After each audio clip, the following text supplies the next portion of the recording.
Hey, welcome to Socialism for All. This is S4A live stream number 90, being recorded on Wednesday, March 29, 2023. Spring is here for the second stream in a row, and yeah, it's a good thing because winter, who needs it? So if you are new to Socialism for All, to this channel, let me give you a brief introduction before we get into what we're doing today. I'm a U.S. American. I know, it's just where I was born. I didn't have a choice about it. Studying Marxism, anti-revisionist Marxism-Leninism. I often post human-read audiobooks of socialist works at youtube.com/socialismforall. I also add comments to the text, oftentimes while reading, similar to making margin notes in a book. I sometimes also make efforts to explain difficult concepts in the texts, partly for myself and partly for newer listeners. I feel like I used to do this more in the first few years. Again, it was partly for myself, but I will continue to do this. Sometimes there are too many comments, there are too few comments. Well, it's the number of comments that came to mind while I was reading the thing that I felt like putting in. So that's the way that it is. If you want it with more or fewer comments, you're more than welcome to record one yourself as well, just like I did. Anyway. I also do a weekly stream on Twitch, which we're doing right now. That's twitch.tv/socialismS4A. It is usually Wednesdays, 1 p.m. Pacific, 4 p.m. Eastern. And then I do later post the streams to YouTube, minus the coughs and sneezes and things like that. Live streams are usually announced on the YouTube community tab, as well as on Mastodon. Although I forgot to put it on Mastodon today. Oh well. The 200 people following me on my 3-month-old Mastodon account. Hopefully they got the news somewhere else. Also Twitter, also Patreon. And while we are talking about that, thanks to the patrons, we had, as I mentioned last time, a couple of sort of large donations in the tip jar this month. You can see down at the bottom. But over 160 people supporting now. That's key. I don't run ads or sponsorships or anything like that on the channel. I want to keep this non-commercial. Seems appropriate to the subject matter and the political nature of things. And so this is viewer supported. So if you'd like to help out, patreon.com/socialismforall. It makes it so much easier for me to spend the time on this channel that is required to source the texts, make up sort of a curriculum or a plan for reading them, do the streams, do all of the promotion, do all of the editing. Really that financial support is key to my taking the amount of time that is needed, and it does get kind of stressful otherwise, especially now that the channel is as large as it is. It's got 13,500 subscribers, which is awesome, but sometimes people come looking for super slick commercial organization. That's just not really what we're doing. This is, I'm a commenter like a lot of you are. I just wanted to go beyond the memes and deepen the educational content and all of that. So this channel grew out of those efforts, and with all of your support, it has continued to grow. People ask me sometimes, where do I get ideas for the different texts? A lot of them come from me, but a lot of them are directly suggested by somebody else. I don't necessarily mean the ones that are like, can you do whatever next? But sometimes there will be really thoughtful additions that I just hadn't heard of, or somebody spots a tie-in to some theme that I'm doing, and they suggest a text that might not have come up. So anyway, yeah, we're doing the stream today, Wednesday, and there will be a number of good audiobooks posted this weekend. Happy to see that so many people like the Stalin interview, and the sort of current events tie-in that is posted on the channel right now is the most recent video. So anyway, continuing the intro, if you're looking for a Marxist study group or organization. I mean, we do what we do here, but this is just, a YouTube channel. My suggestion at this point, you might try Politsturm, Politsturm. They're more of an organization. They do also do social media videos on YouTube, both in English and in Russian. They are international. There is a Russian chapter and a Ukrainian chapter, I think Armenian chapter. And anyway, international, so you can study Marxism-Leninism with a number of people. We actually, if you're interested more in sort of our opinion on that, we discussed it at some length in the last stream I believe it was number 89. Well, I know it was number 89, but I believe it was that stream. It was one of the last two streams we discussed that in. Otherwise, I encourage you to get involved in your local left, to network, become familiar with the existing political parties, unions, and other groups engaging in class struggle in your area, by which I do not mean Democrats, who are completely owned by the 1% and not a suitable forum for ideological struggle. So Democrats, Republicans, also Libertarians, party of, well, they sort of appeal to the sort of petty bourgeois populism, but it's being led and jerked around by the big bourgeoisie. So yeah, I would rule those out. Otherwise, I would say, get to know other organizations in your local area. We have a left in the U.S. There are a lot of flaws to it. We do need to improve it. You can't really improve it that much if you don't even get to know it. So that's where I'm coming from on that. And also, there's a big problem, running problem, in the U.S. left of people will, quote, get political, which oftentimes means, trying to reform the Democratic Party or working within the Democratic Party. Then when they see that that doesn't work, they just drop out and do nothing. People need to stay in the struggle. And, obviously, at that point, you've realized the Democratic Party is part of the problem and needs to be fought. But you do need to keep fighting in an organized way. And yeah, the parties and organizations have tons of problems. We do live in a police state, and there's political interference.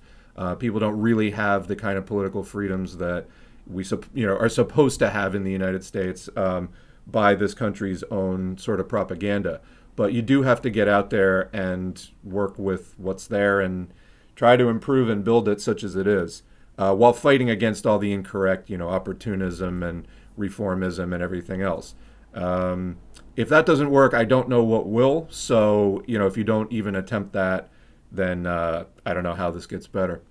All right, anyway, let us check in with the chat for a minute and see what is so far being said by the 42 people who are currently in the Twitch chat.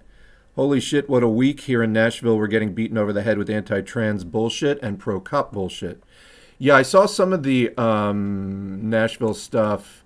And so apparently the Republicans in Tennessee introduced a healthcare bill where any medical insurance company that covers gender-affirming care anywhere in the country cannot do business in Tennessee, if I have that correctly. So some of the largest ones are going to have to be replaced. This is going to drive up costs, and it's going to be horrific. And it's so what people need to really understand about the anti-trans scapegoating that is going on right now, particularly from the most openly reactionary organized political faction, the Republican Party. Also Libertarians do this a lot as well, though they're much, much smaller. The anti-trans scapegoating is just a sort of stalking horse for a larger crackdown on the entire working class. And so the anti-trans stuff is the overture, but then it's sort of just the scapegoat and the excuse for the overall reactionary crackdown that they're going to be pushing across the entire working class. But by saying, this is because there are trans people or whatever, it makes some of the most vulnerable people in the country that much more vulnerable. And the attempt is to turn the ire of the rest of the working class that's getting screwed over by this far-right political push, this crunch that's coming down. It's aimed at taking away the anger of those people from the people actually doing it, the people with the actual power, and putting it onto the vulnerable scapegoats. So don't be fooled by that at all. There was also unfortunately, a school shooting this week. And so, the, quote, trans terrorism that's being, there's a ton of propaganda being passed around against trans people right now. I have a graphic actually here just to remind people of how this works. If the shooter turns out to be Hispanic, the political slogan, build the wall. The shooter turns out to be Arab, ban Muslims. The shooter turns out to be trans, it's trans terrorism. If the shooter is cis, straight, white, the response is, we need to ask ourselves, how are we as a society failing these poor, troubled young men. What kind of movies, video games, and music are we making? When the overwhelming majority of terrorism, mass shootings, whatever, is committed in the U.S. by right-wing white Christians mostly, it's never that there's something ideological about being a right-wing, cis man or something, but it's about the ideology, quote, of anyone who is not in that, reactionary bloc. That becomes the issue. So anyway, just a reminder that the overwhelming, there's so much trans demonization going on right now. You're not alone in feeling rattled by that, but these people are wrong, and we will remind people that they are completely wrong, and they're pushing a bigoted agenda to scapegoat some of the most vulnerable people in society. Obviously, what happened is horrible, and I don't know all the details. And I had kind of a rough week. I can't even get into the details right now. Anyway, just as a reminder, these are scary times. You're not alone. And we will find ways to push back on all of this effectively. So anyway, what else do we have going on in the chat here? I'll be attending the LGBT plus rally this weekend, and I'm a little bit worried about how the fascists will react. So, along these same lines, there's another, I asked the other day, so while I bring this up, I'll just tell you a little story. There was so there's something called main character syndrome on Twitter, which is, every day on Twitter, there is a main character, capital letters, and the object is to not be that person. So there was one of the weirdest and maybe most traumatizing to witness examples of main character syndrome in the last few days. There was like a sex educator who has had a sort of dodgy history for years of posting like borderline anti-trans, like turfy kind of stuff, but hadn't gone sort of full throat, like, just revved it up completely. And then last week made statements that were, injurious to trans people, got feedback on that. And instead of saying, oh, wow, I didn't intend it this way, like, let me examine the shortcomings in my communication and maybe also my thinking, like, maybe even it wasn't misstated, but, I'm carrying these unconscious, bigoted views, and I should question those and see if I can, like, identify the faults in the reasoning that I've picked up from this society, etc. Instead of that, she started just doubling down and doubling down and doubling down. And it got into one of the most hideously escalated social media things I've ever seen, ever. And this is a person who is clearly being driven by trauma, because her story is horrific. Like, and there's multiple layers of the horror involved in it. But it just kept going and going and going. And by the end of it, I was just like, I wound up, this was somebody I was mutuals with, not because I didn't follow her closely. It was like I saw a post she made about sex ed once. I agreed with it and I started following her. But because we were mutuals, I like DM'd her and I was like, hey, you need to like stop, because you're flaming out. You need to like really stop. It was just, she was just spiraling. And anyway, so I was like a little bit involved in it. I wound up being one of the people who was, both trying to point out that like this is a victim and she has a lot of trauma that probably would be great to like deal with more constructively. But also she's turning perpetrator by, taking that anger out on people that are not the source of it. So that's the thing is, a lot of perpetrators were originally victimized, but when they become perpetrator, that, really complicates things, to say the least. And there was a lot of people just like begging her fucking stop posting. Anyway, after several days of that, I posted up, just somebody give me some good news or at least something genuinely funny. 3 days of anti-trans labia lady, just, my mind is like dented from that. One of the things that people posted, and there was some good, funny stuff that people put in there. I'm looking for it now. Oh, was it? Nope, there it is. Oh, yeah. So somebody sent a video, Trans Protests Show How to Fight Fascism. And I haven't watched this before, but I wanted to just kind of bring it up. And I'm not familiar with this channel, but let me see what it is here. I won't be able to put it on the screen, but come on, open up. There we go. Yeah, so the headline is Trans Protests Show How to Fight Fascism, or the title of the video. And it says Kelly J. Keen, what kind of name is that? Kelly J. Keen Minshol. Okay, it's a lot of hyphens. Was run out of New Zealand for her hateful rhetoric, and it shows an important path forward. So there are, I'll put a link to that. I haven't even had a chance to watch this. What channel is this even? I don't recognize the host. Jesse Gender. Okay. So, yeah, apparently there are some successes in the fight, you know, against all this trans scapegoating. And, you know, so there are some good things happening. But, boy, you know, living in the far-right convergence as capitalism may be undergoing its final crisis. These are super incredibly tense times. Yeah, they're blaming that new school shooting on the person being trans. So the overwhelming, you know, majority of trans people do not do anything like that. But it's, again, it's being used for propaganda purposes as part of this overall scapegoating effort. Sorry, I'm not more articulate on this, but what they're doing is wrong.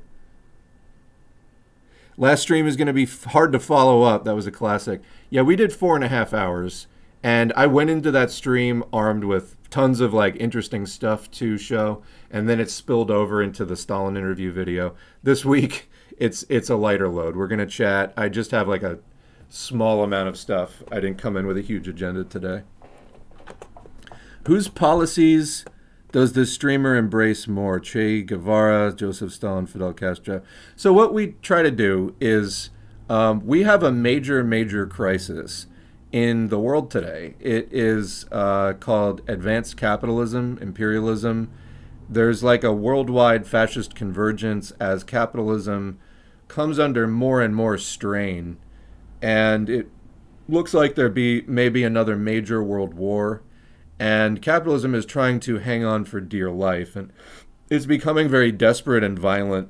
You know, it's sort of like the wounded animal thing in the process. And it's pulling out all the stops. So we have major political problems that we need to solve. And that is pretty much where I'm coming from in doing this channel. You know, I went through my own political journey over the last, say, 20 or so years.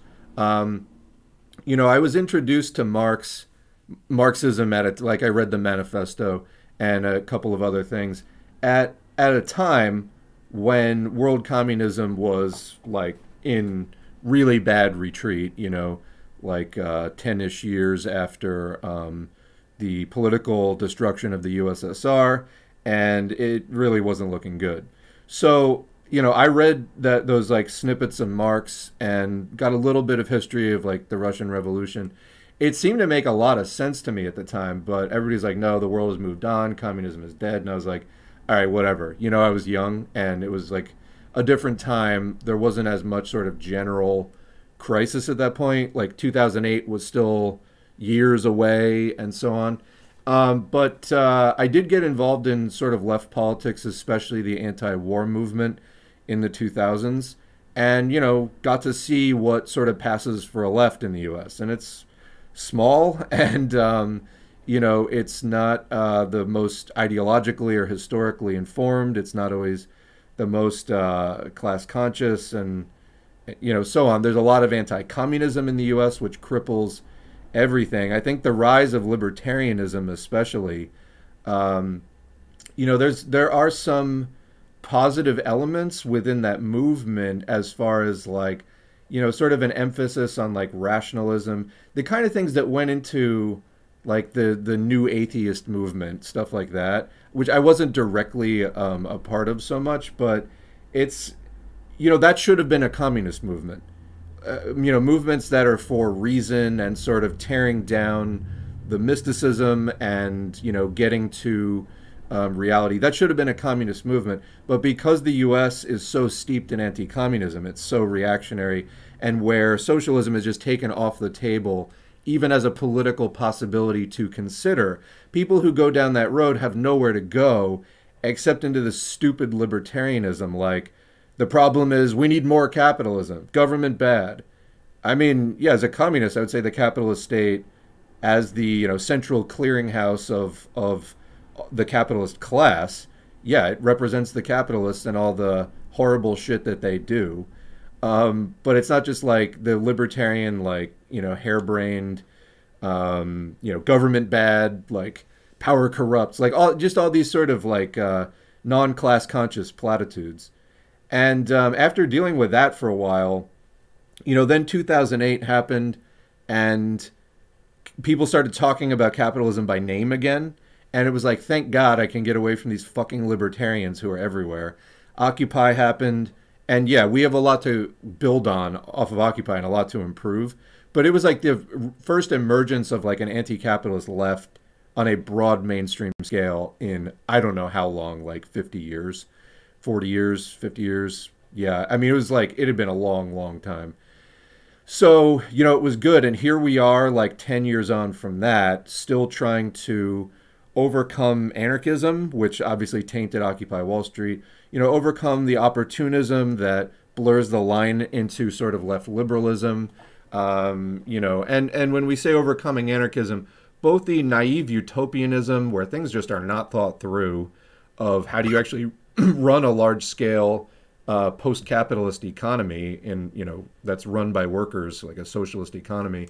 Anarchists, it's like they start thinking about this and just fail to actually think through all the logical consequences of it. That was one of the things we were discussing in that interview between Stalin and Roy Howard with the discussion of anarchism and work tacked on to the end. And so there's this sort of naive utopianism, but also the petty bourgeois individualism of anarchism, where it's not really this, mass proletarian consciousness, but the sort of, special isolated individual, like petty bourgeois thinking that leads to the sort of individualism that characterizes anarchism. Liberation of the individual first. Marxism also wants liberation of the individual, but liberation of the individual through the individual's membership in a class that is liberated. So it's class liberation leading to liberation of the individual. Anarchism just sort of puts the individual out front. So yeah, anyway, so here we are, over 3 years into building this channel, because we need to do better, and we're sticking to it, and hopefully people do become educated and start actually organizing to solve the problems that we are facing, because there's plenty of them. And yeah, we can't have the right-wing libertarians taking the lead on stuff. They had a hell of a decade back in the 2000s, culminating in like the Tea Party, and they're still around, and they're crypto bros and whatever else, scam artists and fucking whatever else. The Tea Party, MAGA, like all that stuff got blurred together. Then you got your sort of rad libs and anarchists in the 2010s. We gotta keep improving on this, and so hopefully we can build up an actually Marxist movement. There's still a lot of confusion as far as like, what does anti-imperialism mean? Anti-imperialism doesn't mean shit if it's not socialist. And that, so there's a lot of different defects in the thinking, which are in existence, whether they're being promoted actively by agents of bourgeois influence or whatever. They have to be overcome. And I think that we will keep overcoming them, but it is going to take years. So we'll keep doing that. So as far as, this sort of, we're not an armchair history club. We study different socialist revolutions, and we try to understand the overall historical context of the moment that we're in and where we're coming from and what has come before us, so that we don't have to repeat all those mistakes or even just, reinvent the positive discoveries. You can just, oh, that was the problem that they were facing then. This is what they figured out. That's really similar to what we're figuring out now. We need to adjust it a bit to like match the actual exact specifics of our current situation. But, the principle of what happened in history can take you maybe 70% of the way there, and then we can figure out the other, 20, 30% from there. So it's not so much specific policies, because what, in the time of Stalin, the USSR was doing, that was right for them at the time, and some mistakes were made as well. But it was like, that was the struggle that they were having in the 20s, in the 30s, in the 40s, and it was in that country under those circumstances. So it's not really like, you can't just, it's called formalism, when you just take a policy from some other time and place and just slap it onto different circumstances at another time and place. We're not like formalists in that way. You have to learn how to think, do Marxist-Leninist analysis, and then solve the problems that are in front of you. But we do have examples of people doing that process, just not in our exact circumstances today. We're the ones who have to do it in our circumstances today. But you do have to learn Marxism, which is the tools of analysis, in order to come out at, a proletarian, class-conscious perspective on what needs to be done. So, yeah. I was just arguing with a communist on TikTok who thought parties were obsolete. Okay, I'd love to hear what the rationale for that was. And works like the Communist Manifesto and What Is to Be Done can't be applied to 2023. Again, I don't know specifically like what they were saying, but there are some things in What Is to Be Done that, like, okay, a newspaper. Technology has moved on from just newspapers. Don't tell Trotskyists that, but you know what I'm saying? Like, there are some things that maybe technologically are a bit different now, but capitalism is still capitalism. The basic class interests are still the same. Although, again, class composition has changed where we don't really have a peasantry, and so on. Like, the proletariat is much, much bigger.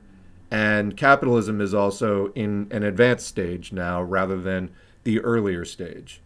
So, there are some differences, but the basic principles of it are still there.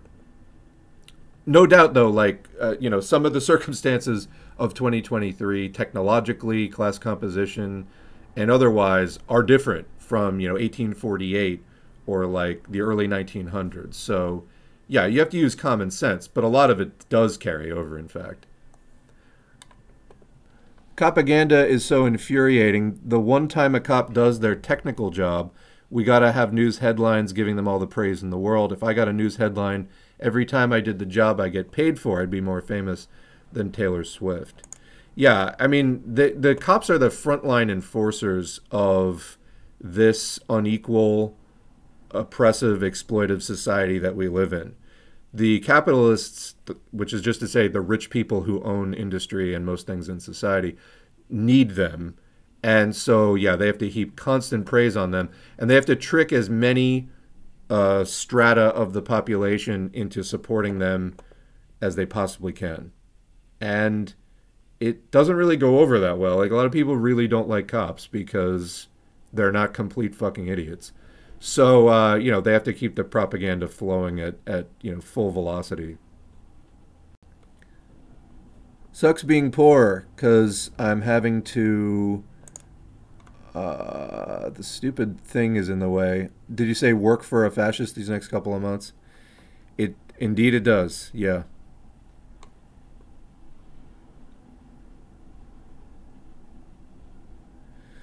What do we have here? So more of a free speech is a burden to society and state capitalism kind of. I don't know really where you got that specifically out of anything I said, but whatever. That's not how I would summarize this sort of effort. Let me put it that way. When we hit 100, because this is stream number 90, we need a special. I have something in mind already. So I'm not going to say what it is, but I do have something in mind for stream 100. Yeah. Your private discussion with the Vulva Phrenologist, I thought, captured quite well the financial and attention incentive structure that is driving people into the arms of the right wing. Yeah.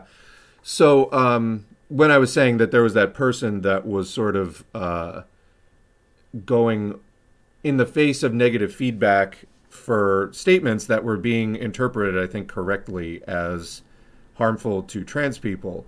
And she was like, no, I'm correct. I'm correct.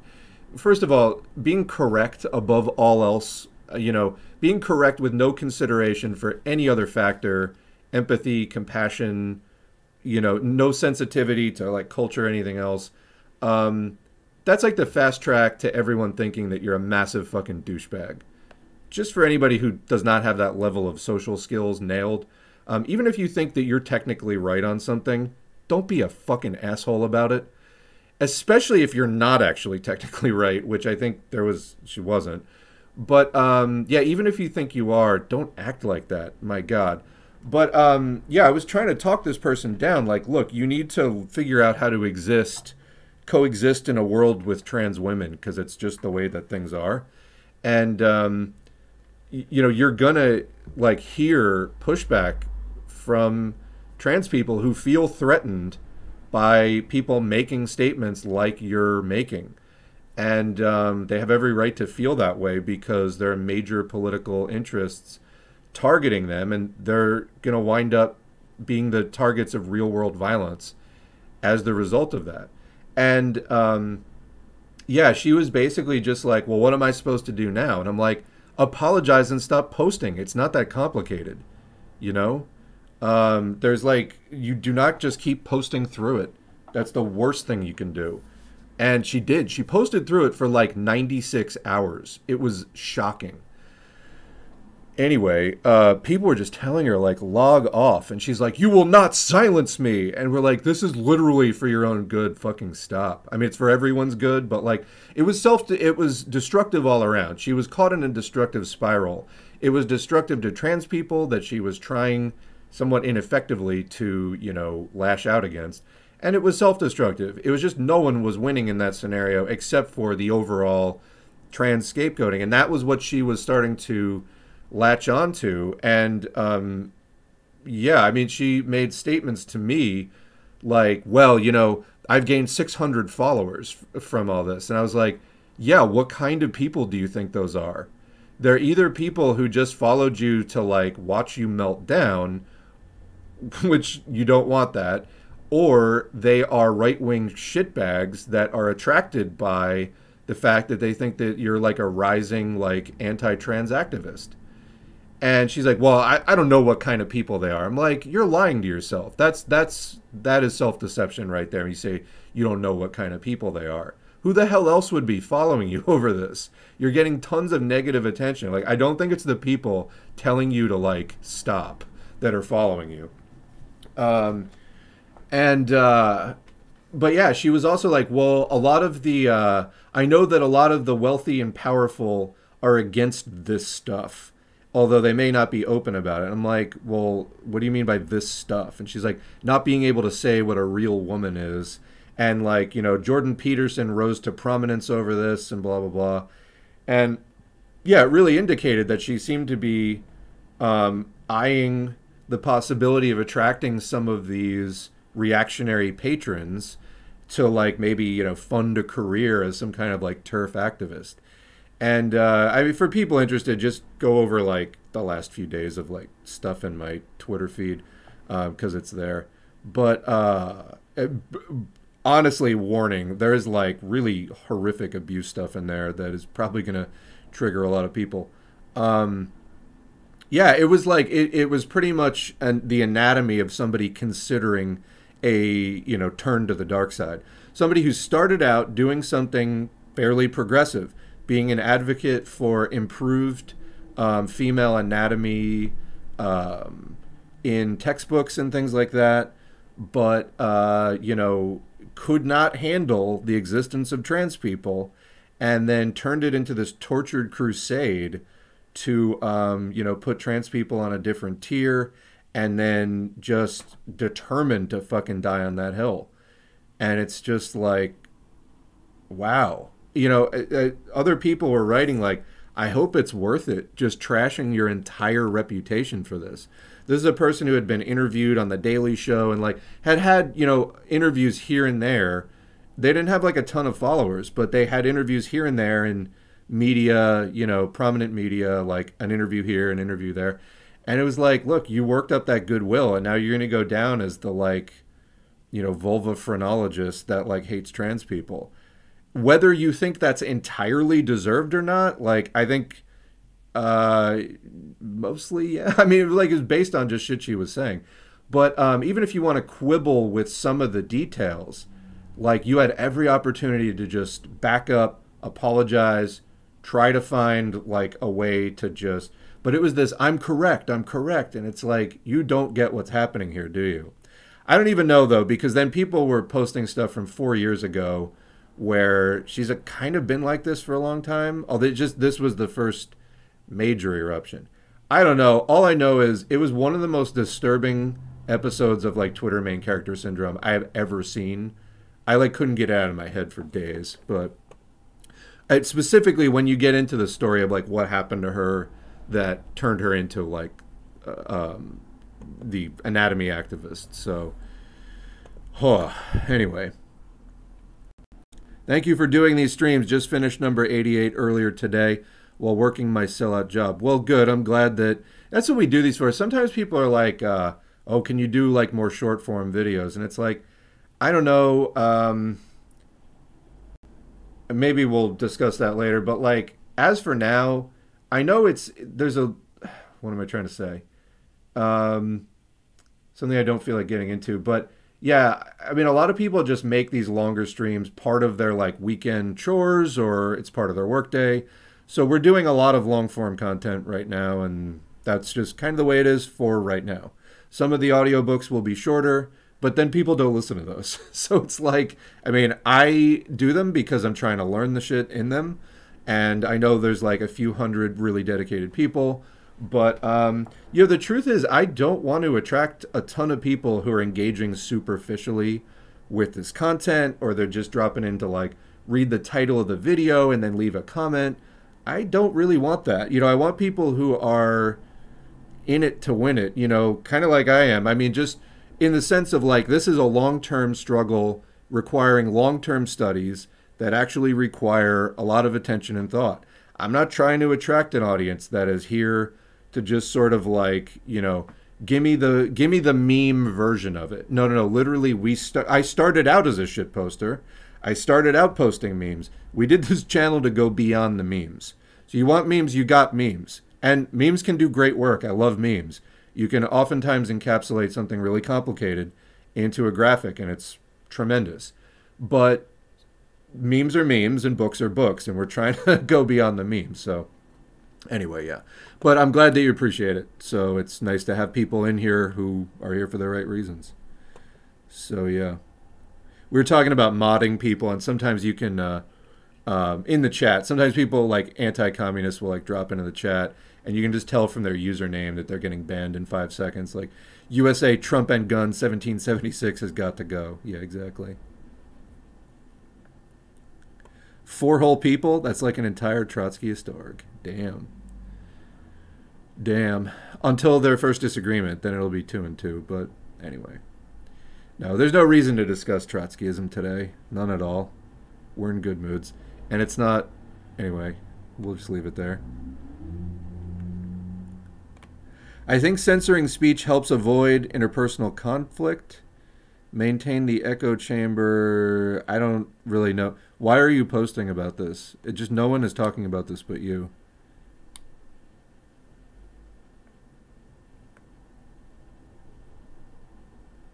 Napoleon really had a problem with winter. Yep.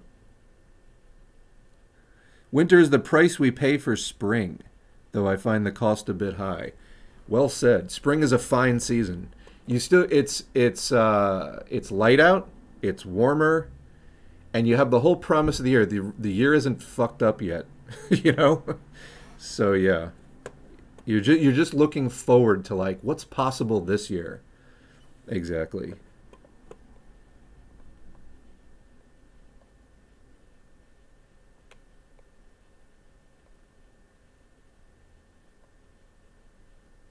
Comments help to elaborate on the ideas in the books. I don't see how people could not think that they're helpful. I don't know. I hear it most on black shirts and reds. There are some long comments in there, but like, whatever. You know, here's a full refund. Whatever.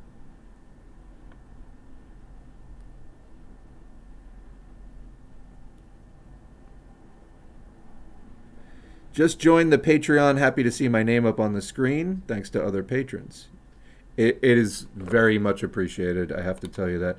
We didn't really get like anything through the Patreon for like the first 2 years. So in a lot of ways, it's sort of like making up for lost time now. So yeah. Bottom line, we're doing this channel because I wanted to read more. And it caught on, you know, and I had stuff to vent. Like I was going to do it.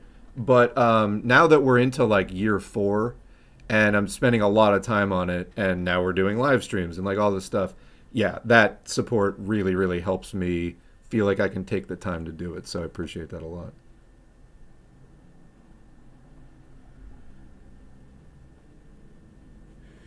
I have a personal question. Okay. From this part of the world, the U.S. is a place where socialism has no place to exist. How do you live the ideology in a country so capitalist?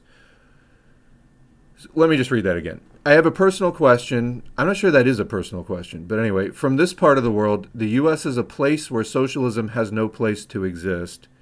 I mean, the U.S. is fascist. It's not socialist. So, I mean, I agree. How do you live the ideology in a country so capitalist?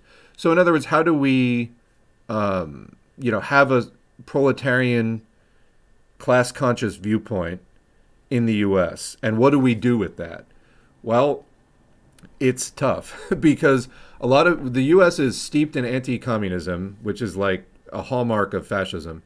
Deeply, deeply anti-communist for many, many years, and basically any kind of communist organizing effort, it tends to be short-lived. There tends to be a lot of reformism and opportunism and revisionism and just crippling things about U.S. communism. And you can kind of see that throughout the history. There are, but you, again, you can't just throw it all away. You have to peel back the surface and get into the substance of what was actually done in different organizations that were, you know, the founding of one organization is a response to historical developments, including the existence and failures of another organization, and this and that. People have kept the torch burning over generations of U.S. Marxism and closely related struggles. Like the IWW, I feel like the early IWW, there was a lot, you know, like Eugene Debs was involved with. There was a lot that was very Marxist about it. It definitely took a turn into anarchism not that long thereafter, but you know, there are different, and then there's the Socialist Party, there's the Communist Party, there are the various new left groups in the 60s and 70s, and you know, there's all of this that happens. Familiarizing yourself with the history and that struggle to keep the torch burning of anti-revisionist, you know, true Marxism throughout all those times. It's been extraordinarily difficult. You know, one of the major things was that in World War II and the lead up to World War II, the U.S. was doing the New Deal, which was like a major reform program that was basically part of social democracy or modified capitalism, popping up all over the imperialist world. And, you know, as the result of intense class struggle in the 1900s, the teens, the 20s, and especially the crash in 1929 and the Great Depression, there, you know, the Coal Wars of the 20s, like all of these things. There was really intense class struggle. A faction of the U.S. ruling class decided to do these reforms and try to stabilize capitalism by reshaping it to accommodate class struggle better without breaking the entire system. And I think that, you know, some of the leading communist organizations like CPUSA got really swept up in that and started drinking the Kool-Aid too much. You also have the collaboration between the USSR and the USA and the UK during World War II.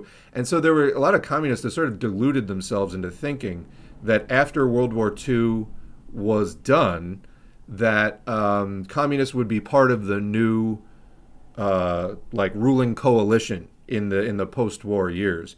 What actually happened is the war was over in 1945, and then McCarthyism came in like directly afterward. So it was, and on the international stage, the Cold War started directly afterward. The Iron Curtain speech, 46. I mean, you're talking about literally the next year. It was like, hey, communist socialists, radicals, thank you very much for helping us put down our competing capitalists in the fascist axis. What we're going to do now, that was like phase one, was the class collaboration between proletarian elements and imperialist elements to put down fascism. Once that was settled, they went on to phase two, which was the US and UK allying with the former fascists in the Cold War for the class struggle, which is really the more long-term picture. And unfortunately, they won the Cold War. You know, the USSR was destroyed, and China is doing what China's doing now. And so on. In Eastern Europe, you know, went the same way as the USSR, and so on. So, you know, that's what happened in the U.S. is like, you know, got swept up in this sort of, you know, we're going to be part of this left popular front after the war, and the exact opposite happened. They're like, thank you very much for helping us win the war. You know, now we're just going to squash you into oblivion. And, you know, the left has been struggling really ever since in major ways. We need to build it up, and we need to, you know, not make these mistakes again. So as far as, you know, what do you do as a socialist in the U.S.? It's extremely difficult. You try to, I mean, the best I've come up with is if you can find a good Marxist club, group, organization to get together with, that will probably be part of the foundation of a party at some point in the future when it matures and develops into that. In the meantime, get to know the left that's there. There are tenants unions. There are you know, poor people's movements all over the place. There are anti-homeless organizations and unions.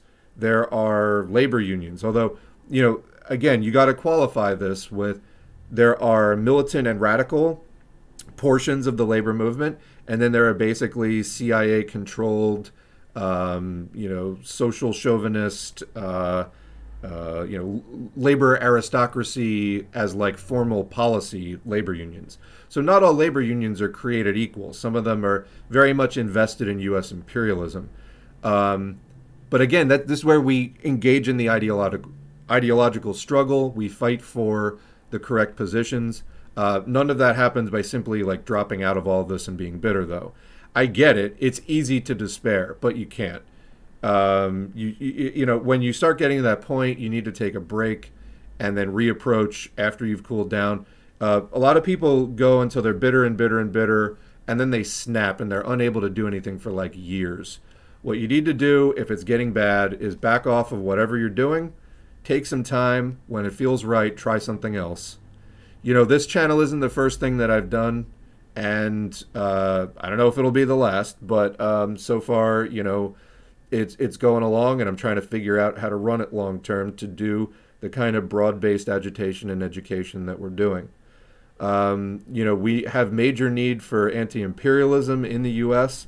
to build an anti-war movement, to try to rein in the military-industrial complex that runs this country and that operates on behalf of world imperialism, because it's not just confined to one country. The U.S. is like the military arm of the global capitalist class. We need to do what we can to rein that in. And that means bringing in organized labor to shut down supply chains and things like that. But that's when the ruling class starts getting really threatened, is when labor unions aren't just organizing for their own immediate purposes like scheduling and pay and conditions and things like that. Those are all good things, but they're short-term concerns. Where they start getting really freaked out is when organized labor goes beyond that into the international proletarian struggle and starts, engaging in industrial actions that shut down the war effort. Or, like you had examples of this during the Russian Revolution, where there would be military trains moving supplies and different things, and the unionized rail workers would like sabotage it so that the trains couldn't get there. So, that's where organized labor becomes political, that you start getting a real shot at revolution. That it's not just about, give me a bigger slice of the pie, which is not to say that by any stretch that every time that workers go on strike in the U.S., it's just because, they need to get fatter off of those super profits from, exploited and imported into the country from some, overexploited, underdeveloped country. That's not it at all. Because, I don't know, there have been recent remarks on this subject from other people running YouTube channels that really need to rein it in. That, like, everyone in the U.S. left is just sort of self-interested, social chauvinist, and they're, no good can ever come of it.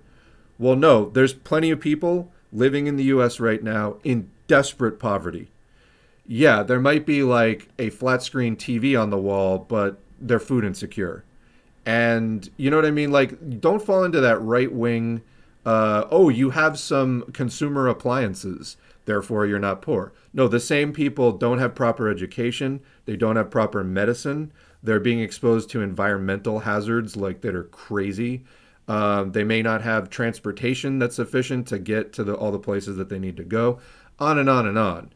And so the U.S. left needs to organize around that stuff, and also in solidarity with, having that internationalist mindset, also organize in solidarity for broader global actions. As it stands right now, we're trying to build even the minimal class consciousness to get people to stop, worshiping Elon Musk in some areas. Those are the more, tail sections, the less class conscious sections of the working class.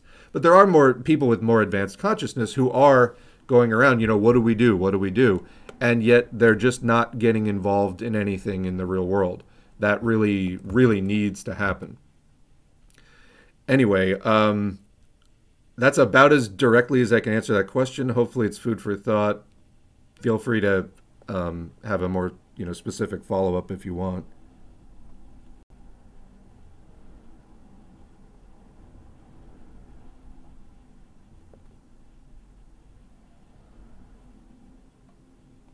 Dare to struggle, dare to win, indeed. Teaming up under anarchy, otherwise known as Marxism-Leninism. That's the thing. And that's how I closed that video, is like, if you start thinking the ideas of anarchism through, you sort of end up,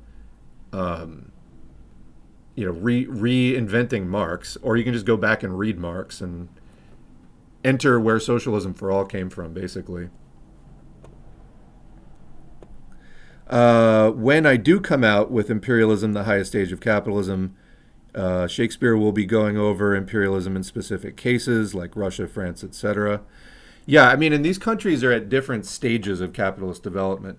Russia is a highly advanced capitalist country to the point of it used to be socialist, then had a counter-revolution, fell into chaos, but then restabilized as an advanced capitalist country with the developed monopolies and all of that.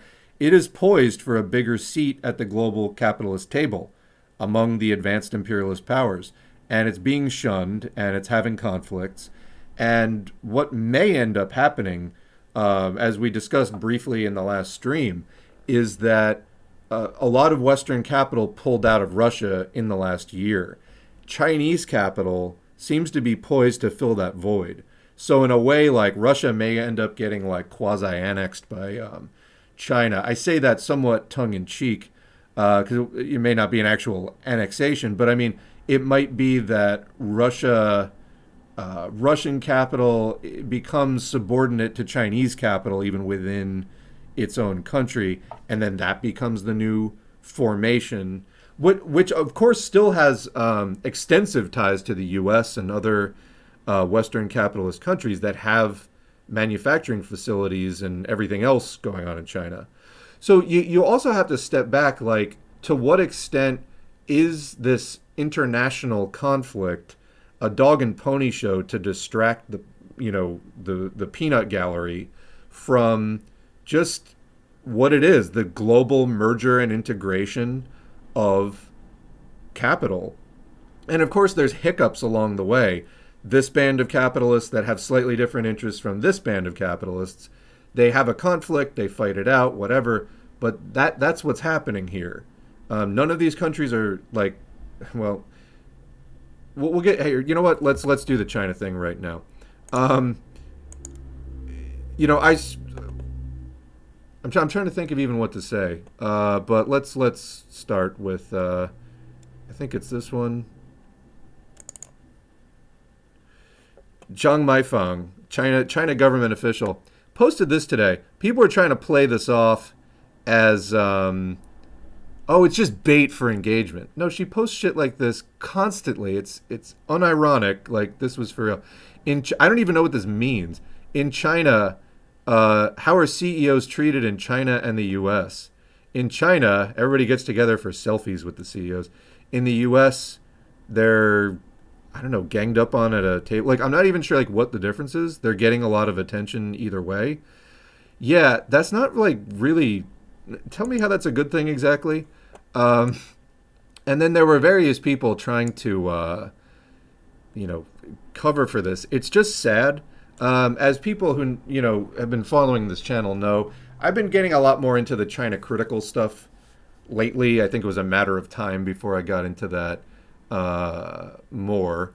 It's disturbing how the strength of Chinese capital and how it just seems to keep growing, especially if they end up sort of taking over the role that Western capital was fulfilling in China. They're going to get richer and richer and richer, and there's nothing socialist about that, like, whatsoever. Socialism is, again, about class struggle. Yeah. What else did we have? There was another thing. Yeah. Henry Gao.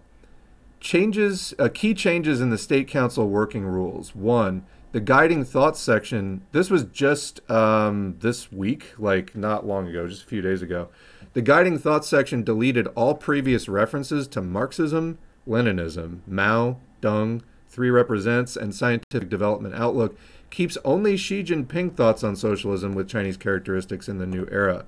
So there's I didn't even realize this, but apparently, what is it? Google. There's a Google tool that can translate screenshots. I'm trying to think of what it was. Thanks to Adrian for pointing that out. This was the original. So Chapter 1, General Provisions. The new, and keep in mind this is auto-translated, but it's probably pretty close. The new Central People's Government formed at the first session of the 13th National People's Congress formulated these rules in accordance with the Constitution of the People's Republic of China and the organizational law of the State Council of the People's Republic of China. 2, the guiding ideology of the work of the State Council is to hold high the great banner of socialism with Chinese characteristics under the strong leadership of the Party Central Committee, with Comrade Xi Jinping at its core, and to use Marxism-Leninism, Mao Zedong thought, Deng Xiaoping theory, and the Three Represents, guided by the important thought, the scientific outlook on development, and Xi Jinping thought on socialism with Chinese characteristics for a new era, conscientiously implement the party's basic theories, basic line, and basic strategies, uphold and strengthen the party's overall leadership, strictly abide by the Constitution and laws, and fully and correctly implement the government's function to build a government ruled by law, an innovative government, a clean government, and a service-oriented government that the people are satisfied with. 3, the State Council's work principles are to govern for the people, administer according to law, seek truth from facts, be democratic and open, pragmatic and honest. So it got changed to, yeah, it looks like 1 is the same, but then 2 says, the work of the State Council adheres to the guidance of Xi Jinping thought on socialism with Chinese characteristics for a new era, resolutely safeguards the authority of the Party Central Committee and centralized and unified leadership, fully implements the spirit of the 20th National Congress of the Party and the decisions and deployments of the Party Central Committee, strictly abide by the Constitution and laws and regulations, fully, accurately, and comprehensively implement the new development concept, accelerate the construction of a new development pattern, focus on promoting high-quality development, and strive to build a law-based government, an innovative government, a clean government, and a service-oriented government that the people are satisfied with. Build a socialist, modernized, and powerful country, realize the second centenary goal, and work together to promote the great rejuvenation of the Chinese nation with Chinese-style modernization. Third got changed as well. Now mentioning the four consciousnesses, strengthening the four self-confidences, achieving two maintenances, and insist on using Xi Jinping's socialist thought with Chinese characteristics in the new era to arm the mind, guide practice, and promote work. Keep two overall situations in mind. So a lot of these references to like certain numbers of things, kind of have to look up individually, but and keep in mind the quote big country. The central government maintains a high degree of consistency, continuously improves political judgment, political comprehension, and political execution, and implements the party's leadership in all areas of the government's work. So there were other things in this thread I didn't really feel like getting into the stream because it gets into some of the details of how they've changed the functioning of this council, which are very technical. I'm not sure we're really ready to get into that. But it was, they started out by mentioning there's like no reference to Marxism, Leninism, Mao, even Deng Xiaoping at this point, just the Xi Jinping thought. So what does this pretend, as well as other somewhat sweeping changes in the functions of things? Yeah, I don't know yet, but it was an interesting thread to read.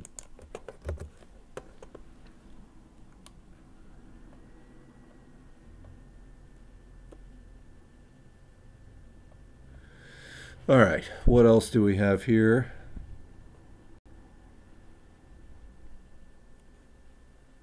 Oh, we got, okay. Somebody, the person who kept talking about like freedom of speech is now bringing up Holodomor stuff. Maybe next time. Oh, you know, and I think the last time there was somebody I told that I would let back into the chat after, but they had to sit out the last one. Now I can't remember who they were. It was me who did that, though. I'm guessing it was this person, so I'll let them back in. All right, back to the chat.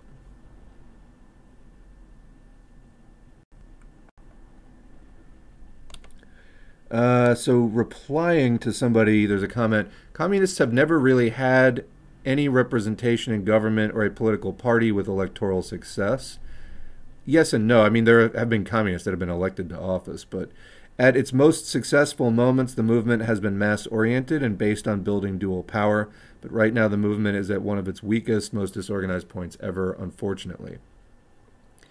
Yeah, we were talking about this in the Politsturm statement, that communists view participation in the capitalist government as being feasible only under really particular circumstances and for specific purposes.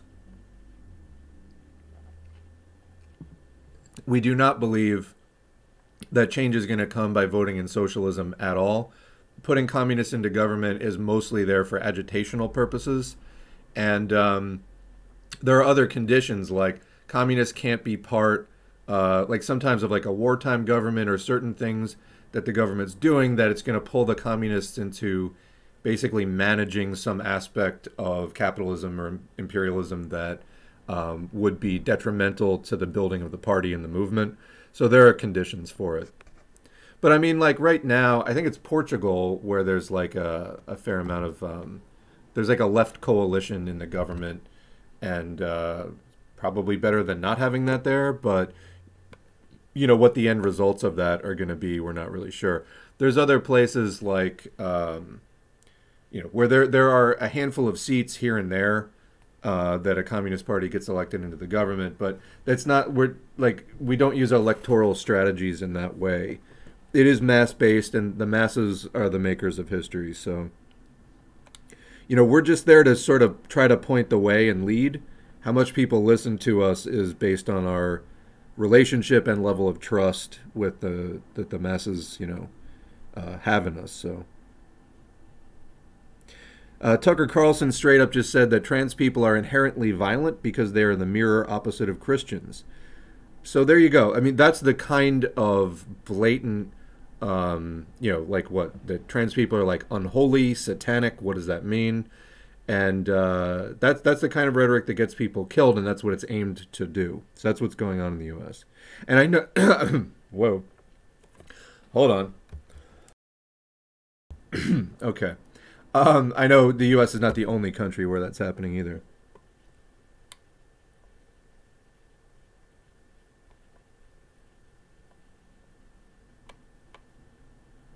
I just saw some fascist ghoul on Reddit say that trans people shouldn't have the right to own firearms.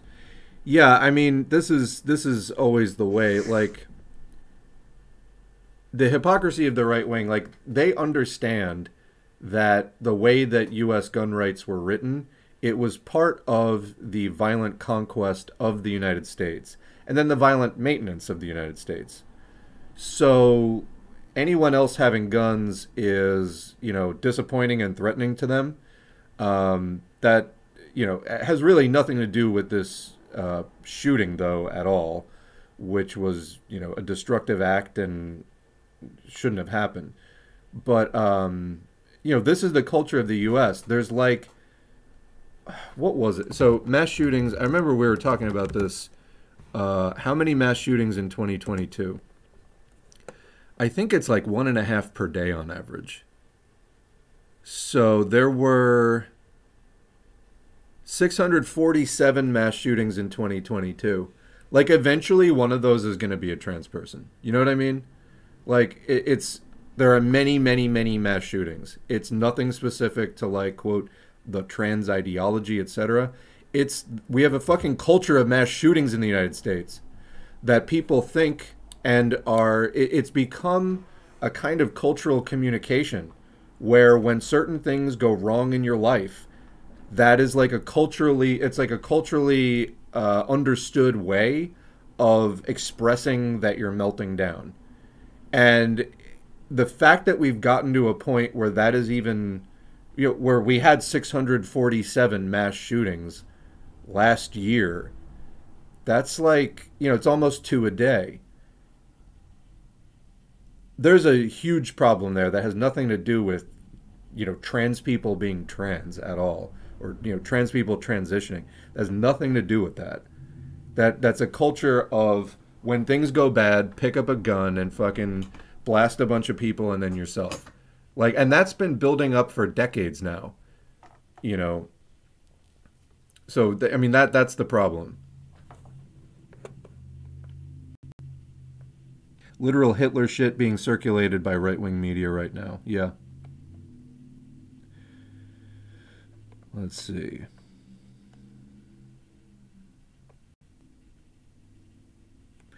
The whole thing is bizarre. Historically, fascism has been used whenever capitalism is in danger of destruction by strong socialist movements, yet we don't have a strong socialist movement. Well, yes and no. I mean, there is a lot of animosity towards the system. It's not necessarily that coherent, but people fucking hate the system. Like, people hate the police, and like there's a lot of sentiment against the system. It's not organized in the kind of way that would be required to have a revolutionary moment, but there's a lot of discontent. And it's that, I think, that they're reacting to.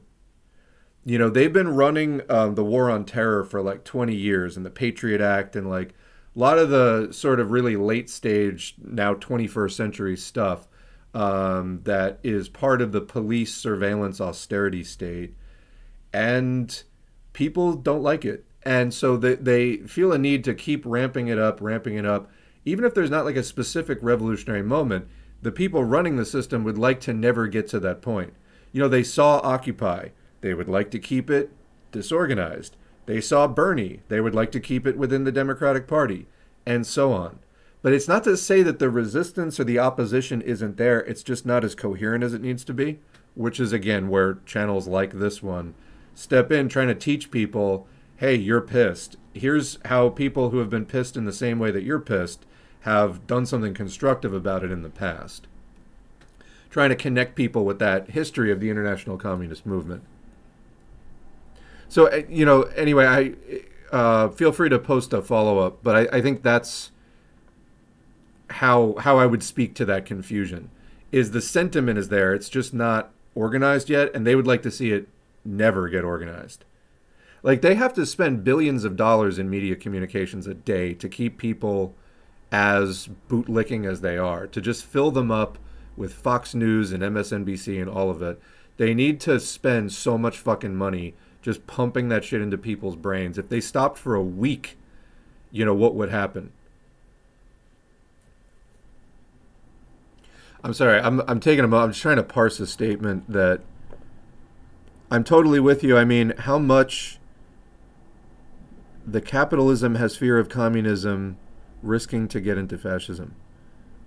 I'm not. So, are you saying what do they have to fear? Well, look at the Black Lives Matter protests. As literally as soon as people were paid to stay home for, you know, because of the pandemic, they like paid people to stay home in spring and summer of 2020.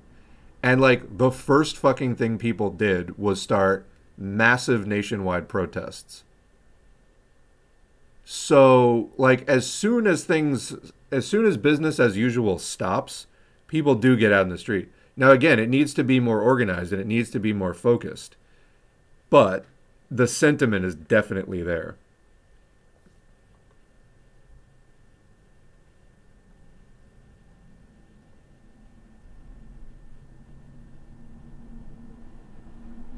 Yeah, I got hooked by libertarians when I was seeking a way out of the system as a teen. That's what they do. Because and it was confusing to me at first too, because when I started in politics like in my 20s, which is like when, you know, a lot of people become more socially conscious. Like up to that point you're doing a lot more sort of personal psychological development, and then at that point it's typical for people to become more socially conscious.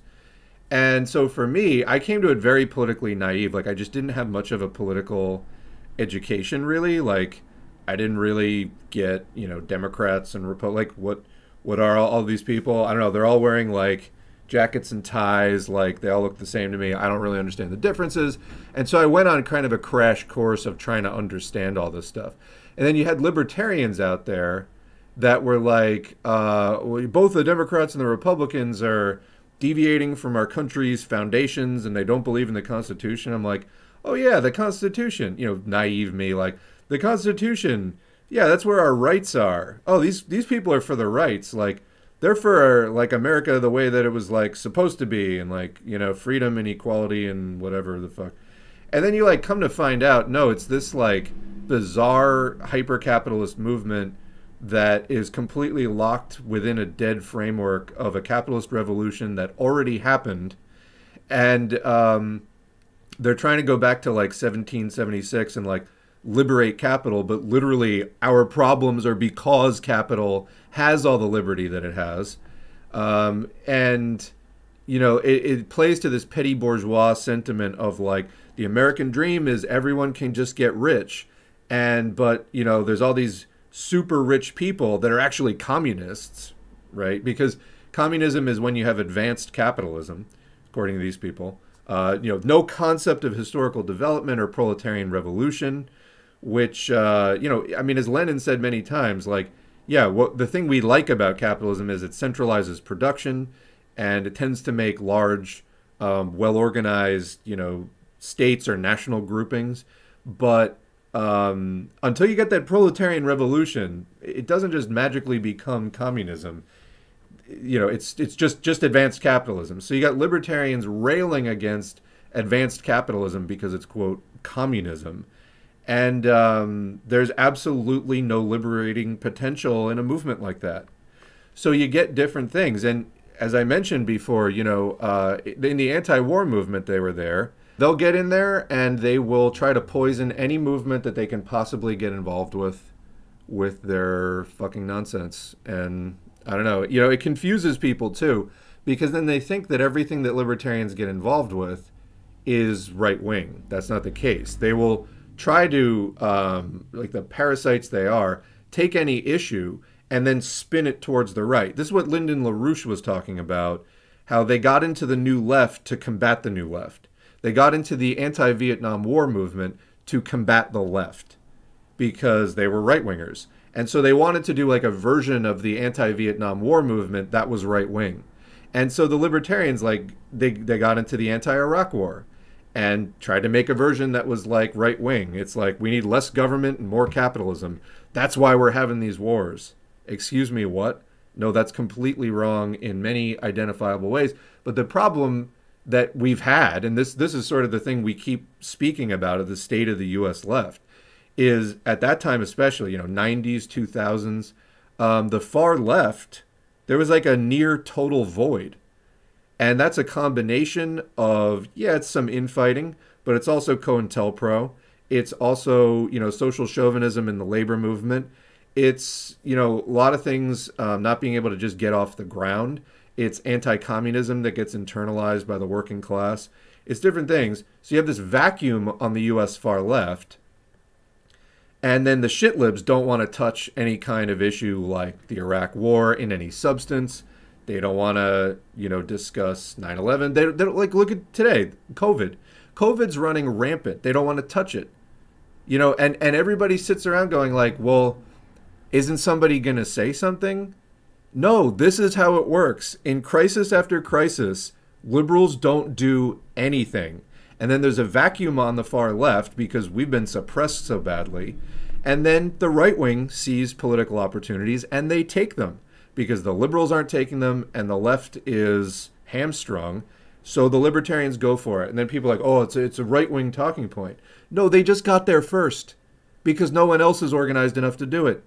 So this is like a thing about fascism, is it's like the left movement that would be, but spun towards upholding the status quo. And that's the state of a lot of things. People who should be fighting against the system, but it's so tainted by fascism that they end up thinking that they're anti-establishment by becoming a fascist. And we're so deep into that process, I think it's going to get a lot worse before it gets better. Fortunately, you listening to the stream are not, in that boat, hopefully. But it's one of the things that we're definitely trying to fight back against. So I hear you on getting hooked by libertarians. Thankfully, you worked your way out of it, as did I. It just, something about it like didn't add up to me. I was like, okay, these people seem like pissed off, like they're motivated. There was a sort of, energy to it. But as I thought about it, I'm like, you just want like a society that everything's done with like contract law and like, this sounds like a fucking nightmare. And as much as there were many libertarians around to engage with, because they were everywhere and they were energized, it was like, this isn't adding up. And then after 2008, where it's like, oh, capitalism is the issue, the libertarians sort of went scrambling. And that's where you get that Tea Party moment. And like Rand Paul gets elected to Congress and, calls people criticizing BP for that big oil spill, quote, un-American. Those are the fruits of libertarianism or lulbertarianism. But yeah, for the very politically naive, it can take a little while to figure that out. In the meantime, it's incumbent on the rest of us who understand what libertarianism is to fight it as hard as we possibly can and to push against the grifters who are selling you this opportunist left-right collaboration. We do not want that. It will result in a stunting of the left movement and the building of fascism. So yeah, we can't have that. Speaking of overcoming anarchism, lol, yeah, exactly. I'm still waiting for the ultimate anarchist critique of political economy. Statist, that's what it is. You're a statist. All right, got to run in a few minutes. This is a commentary, but we'll finish listening once you post the VOD. Have a good week, you as well. By the way, I keep thinking about, I'd love to do like a second stream in the week. I don't know, it would probably be Friday or Saturday. I haven't really figured out what to do, but I don't know. I could see that becoming a thing at some point, but I haven't like figured out something I can commit to yet. But details as they come in, I guess. Can you give some names of people representing the movement in the U.S. just to inform myself about your situation? I mean, there are various parties. It's not really hard to look up. Like, just look up a list of like left or socialist political parties in the U.S. They're not all good. Like, there's some Trotskyists. There's some quasi-Trotskyists. There's some Marxist-Leninists. A lot of them are opportunist. You know, I mean, but they exist, and then there's other non-Marxist political groups. So, you know, like the Green Party is a big tent political party that is not Marxist, but they don't take corporate money, and they do some useful local work. DSA, same thing. They have massive opportunism among the right wing of DSA, the quote moderates in DSA, or the right wing of DSA, which collaborates with the Democratic Party, which is a complete dead end and will cripple the organization. But again, some of the chapters and locals have fewer of those people, and they do some useful local work, being involved in ballot initiatives for like a state to raise the minimum wage or whatever, or being involved in union efforts. Like they do some useful work as well. But this, you know, the U.S. left still has a long way to go. Do we get a cake for Stream 100? I'll think about it. I'm not sure how to do that, but we'll see what we can do. The person I was arguing with about parties said that the problems people are trying to solve post-revolution are social and not political. I think this person just really didn't have any idea what they were talking about. And, you know, that's fine, but they need to, like, do the fucking reading, because at one time I didn't really know what I was talking about because I hadn't studied this stuff. You just have to, you know, try to keep your statements within the bounds of your knowledge, and that's true of all of us. Liberal women thinking that women's liberation can come at the expense of trans people. Yeah, I mean, liberal feminism in general is the idea that giving or struggling for more rights for women under capitalism is like the way forward. It basically leaves the system intact. So you're still dealing with the fundamentally patriarchal, you know, male-dominated system of capitalism, which you can only really liberate out of that with socialism. And you don't do it automatically with socialism either. It's just the struggle actually becomes possible under socialism. So yeah. But I mean, like in that case of that activist that we were talking about before, there was a discussion of plastic surgery being involved because that was like part of where her like trauma had come from. And plastic surgery, so I wound up doing some research as a result of that discussion on plastic surgery. You know what the most common plastic surgery procedure is? Breast augmentation. Not a huge surprise. And then there's additional sort of breast beautifying you know, procedures like lifting and things like that to look, you know, more youthful and sort of more the perfect shape and size. Perfect for whom? Again, you know, efforts to conform to, I mean, there's some more medical stuff like, you know, breast reductions. I've known people who've gotten breast reductions because it was literally like, you know, causing like back issues and things like that. They just literally had too much on their front. It was, you know, becoming like a structural problem for their body.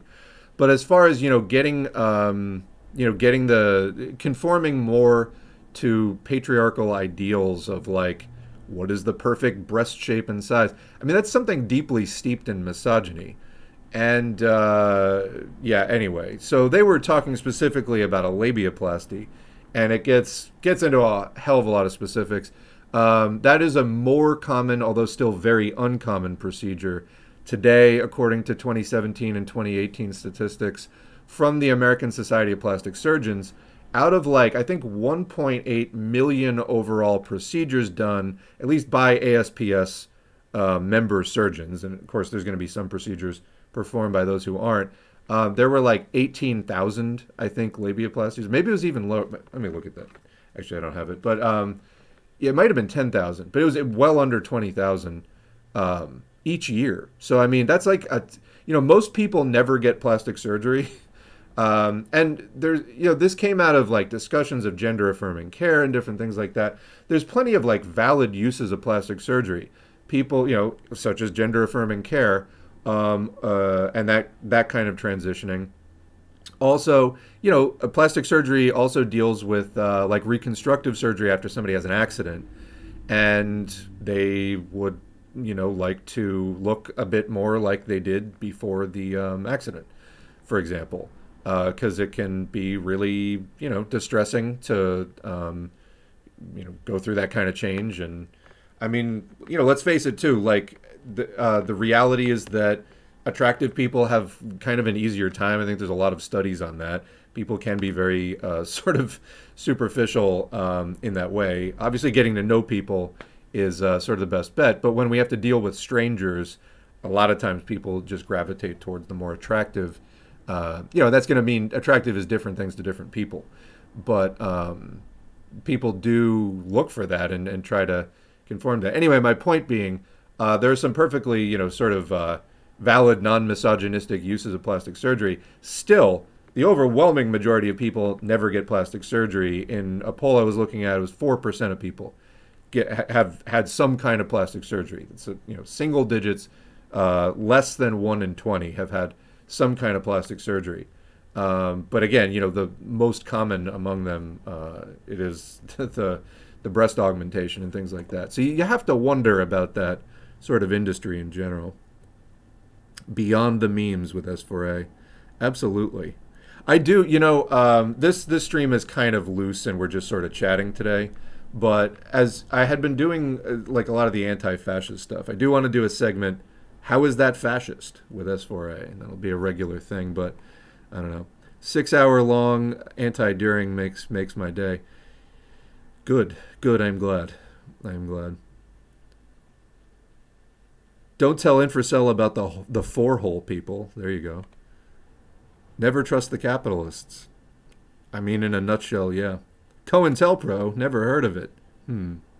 Yeah, for people who genuinely haven't heard of COINTELPRO, this was a U.S. government program, stands for Counter-Intelligence Program. They sent people into both the far left and the far right to, this is part of the post-war class peace efforts. They went out to sabotage, monitor, and otherwise manipulate both the far left and the far right in somewhat different ways. I mean, so on the far right, for example, the KKK had huge numbers in the 30s. I mean, this was a time where the polar extremes of capitalism were, rearing their heads, and then it led into World War II. After the war, they decided to go for this class peace strategy where they would basically get in and try to dismantle or keep under wraps both the far left and the far right. And then, of course, the far right would later be used, would just be incorporated into the state where that was, needed. Like today, we see the, rise of vigilante groups. Proud Boys. Number of stories have come out about the Proud Boys having FBI informants at the highest levels and so on. These things are just part of the overall right-wing thing that Capital needs right now. Some of it they do officially within the state. Some of it they do through non-official vigilante groups. But they all want the same thing. And this is the problem with like libertarianism, quote, against the system, yet somehow the long-term ideals of libertarianism end you up at the exact same place that the system is doing. Neoliberalism. Deregulate, privatize, and defund. And so, yeah, COINTELPRO officially ended, but has, police infiltration of the left stopped? Absolutely not. There were stories just recently about how there was, I think in the Denver Black Lives Matter chapter, there was an informant going, and we're reading about this recently. You can make a lot of money as a police informant, and that's what these people are doing. They go in to, whether it's Black Lives or whatever else, and being disruptive and trying to cast the organization in a bad light to the public and all the other things that they do. There's a lot of literature about COINTELPRO. I mean, you don't need to hear it from me. There's just even searching on it, you're going to get, on YouTube or something, you're going to get a lot. People need to stop simping for Musk and Mr. Beast. Absolutely. Oh, that reminds me. Yeah, Musk is like damaging Twitter even further. Introducing a poll tax. You now have to be, or as of 2 weeks from now, April 15th, you have to be verified and pay the monthly fee in order to vote in polls. And they introduced this For You tab that no one likes, as far as I can tell. Only following, like that shows you the people you actually follow, is worth anything. But the For You is now only going to be verified people. I do love, though, when you click on notifications, you have three options. You can view all notifications, like every time somebody liked a comment or replied to you or whatever. You can see just mentions when somebody is directly talking to you. Or you can just see verified responses and things. Who in the fuck would want that? Like, verified used to mean something. It meant that a person was notable in some way, like famous or an expert or something. Now it just literally means you're some bootlicker that decided Elon Musk needed more money and you shelled out fucking $8 a month for a free service. Okay.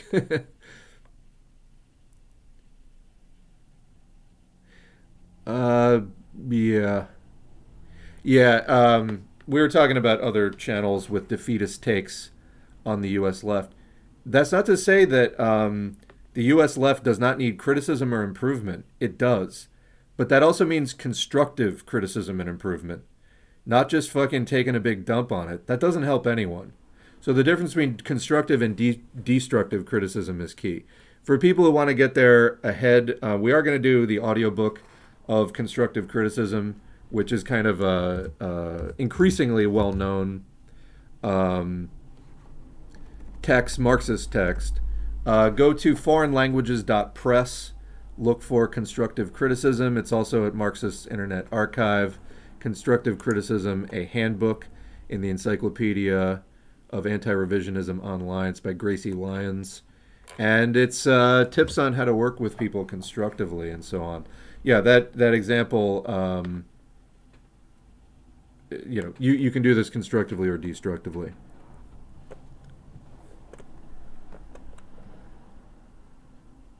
Oh, that's the TikTok CEO in that China picture. I'm way behind the chat, but that's okay.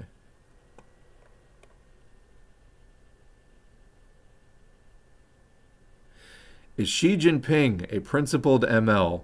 Well, I love, you know, this principled word. Again, I feel like this came in from libertarians again. Not that they invented the word, but yeah, what would make him? Let's ask the chat. What does the chat have to say? Is Xi Jinping a principled Marxist-Leninist? Why or why not? Cite evidence and reasoning.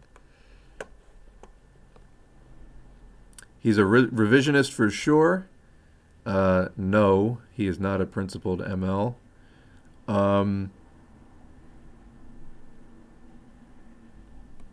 Yeah, being a revisionist makes you unprincipled. Well, being a revisionist by definition means you are revising what Marxism is about. It means you're going back into the main theses of Marxism and revising them. So as far as, you know, the main theses, that would synonym for thesis would be principle. So it's not that he's unprincipled. It's just that the principles might not be those of Marxism. So the discussion here, isn't the whole point of Marxism, Leninism, and dialectical materialism to adjust the methods of your own country? Response, yes, but that doesn't mean reverting to capitalism. Was Lenin's any... so we covered this all in detail. I don't know if it was last week or the previous, but was Lenin's NEP reverting to capitalism too? No, so that the NEP was quite different. It was a short-term effort to eliminate the capitalist elements in the USSR under the party's guidance, not to build them up. It was different.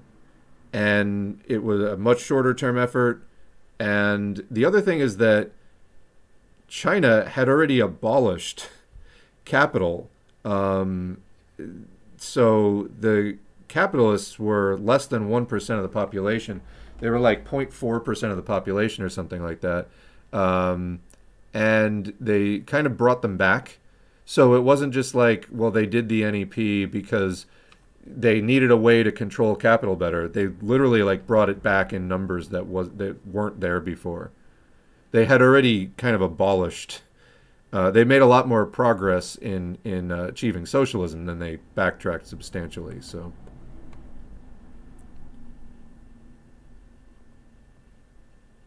Yeah, the NEP took Russia from feudalism to socialism. China did this as well, then reverted back to capitalism. Yeah. So the person says, I think that the Communist Party of China has subordinated their national bourgeoisie because they think that's what they need to do to survive for the foreseeable future. Response is okay, and that can be critiqued. And I think that when you get into more of the criticisms of that, they're pretty substantial. They're pretty substantial. And I never really hear, as far as in defense of that idea, like, oh, like they need to do this. I don't hear a lot of details about that ever. And that was one of the things for me where I became like a lot more skeptical about it. Because if you ask questions beyond that sort of propaganda level, like very superficial level of, oh, well, they're doing it because they have to. Okay, like, can you show me that? And I've never gotten that. So that was where I started to raise more of an eyebrow. And yeah. Chinese bourgeoisie is growing as a class in China. China's hooked itself up to the global capitalist system and is only entangling itself deeper within it. The CPC didn't subordinate the national bourgeoisie, they created it. National bourgeoisie didn't meaningfully exist, but then after the revisionist turn in the late 70s, they were fostered and created. So yeah, you asked why people consider Xi to be unprincipled. That is your answer. He's a revisionist. If you're not going to be satisfied with that, then that's on you. But, you know, you need to consider that evidence. Look back over the last few streams. We'll be doing more about this too. The two upcoming things, let me get the titles. The Great Privatization. No, sorry. The Great Reversal. The Privatization of China, 1978 to 1989 by William Hinton. Another one that we're going to do is the Late Cultural Revolution. So if you want to read ahead, we've done some things in other streams. You can look at those as well. But I mean, there's kind of an enormous body that is more critical of China. I think that there are still socialist elements in China. The question is, are they going to survive for much longer? And, you know, I started out more positive about China because I hadn't really heard more of the critical things. And I was looking at some statistics about like employment in China. I don't know if they were flat wrong or just misleading, but that was what was informing my view. Let's just say that I'm a lot more open to the more critical views at this point. I don't think all is lost yet, but I also kind of think at the rate it's going, it's something of a matter of time. That's what it looks like to me. I don't have a crystal ball, but yeah, so I can tell you there. So the comment is, I don't think it's reasonable or productive. Okay, so these are sort of desperate grasping at like tone policing almost. I don't think it's reasonable or productive to frame things as simply Deng Xiaoping pressed the capitalism button. No one said that. But the fact is, they had abolished capital, like, and then restored it. That's not being made up. That's a fact. So if you'd like to respond to that, you can. Yeah, so anyway. Again, you know, I found compelling for a while, like, okay, they didn't want to go the way of the USSR. The thing is, when you pull back the layers on that, the USSR's market reforms and capitalist restoration that ultimately were a major factor in destroying the USSR in the late 80s were inspired by China's opening up in the late 70s. So it's like there's kind of a lot of stuff about this where the commonly circulating explanations, as you dig into them, I don't think they hold really as much water as it would seem. Fascism has been submissive and or collaborative with financial capitalism or hostile to it. Look at Salazar and Franco until he had to surrender to the U.S. hegemon. I mean, yeah, that's obviously what it's all about. You know, fascism is the ideology of imperialism, basically. We did an article a while ago, like the class basis of fascism from Politsturm. Good article. And gets into, you know, what fascism is an ideology. Whose ideology is it? Like, what class interests does it represent?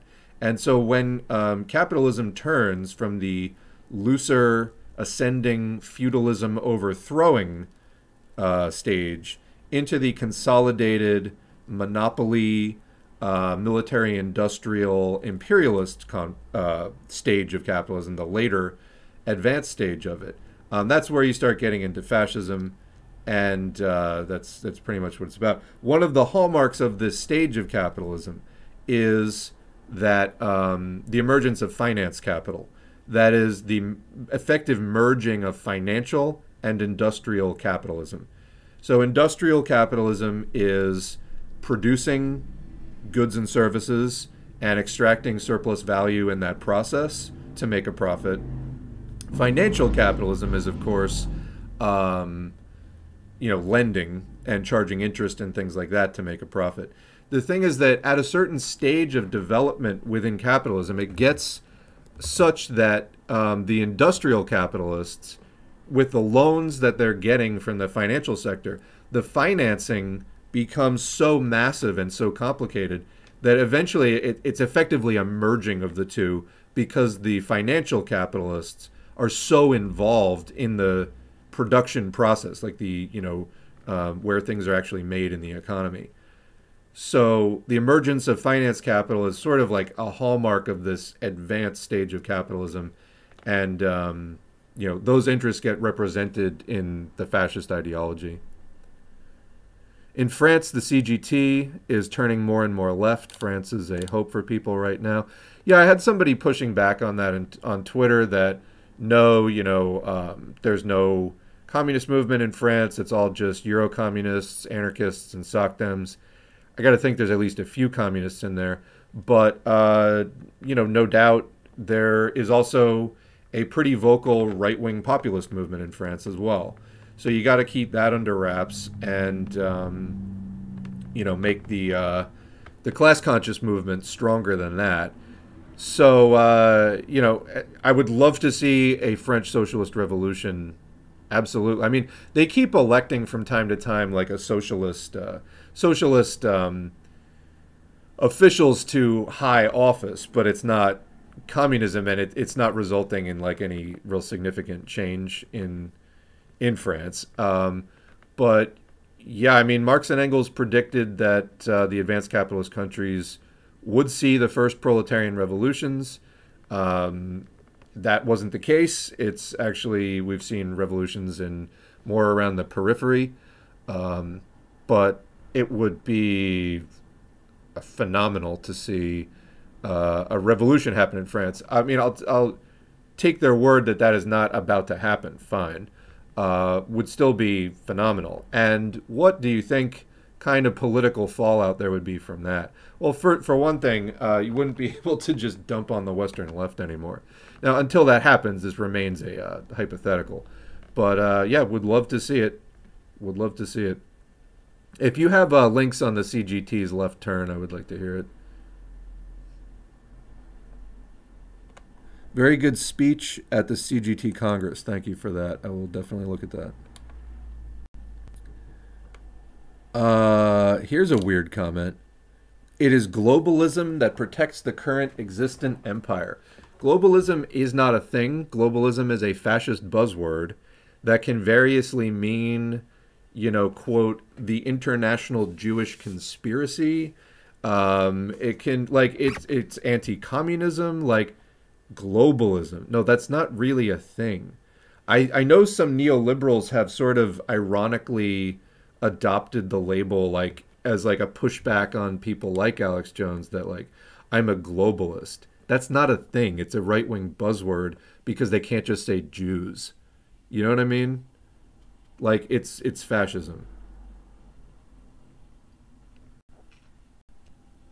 Yeah, as Whoopsie says, globalism is a useless term unless you are dog whistling. Capitalism is the proper description of the global system. And specifically capitalism in its imperialist stage, yeah. I mean, again, this is not new stuff. This has been like literally, Lenin wrote that book a century ago.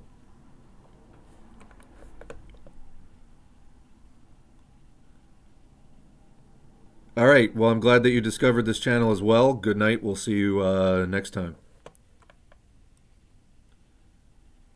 They hate us for our freedom. Man, those were dark times. Dark times. I mean, they've eased back on some of that rhetoric, but yeah, with the TikTok banning and stuff like that, I think a whole new round is coming. Freedom Fries 2.0.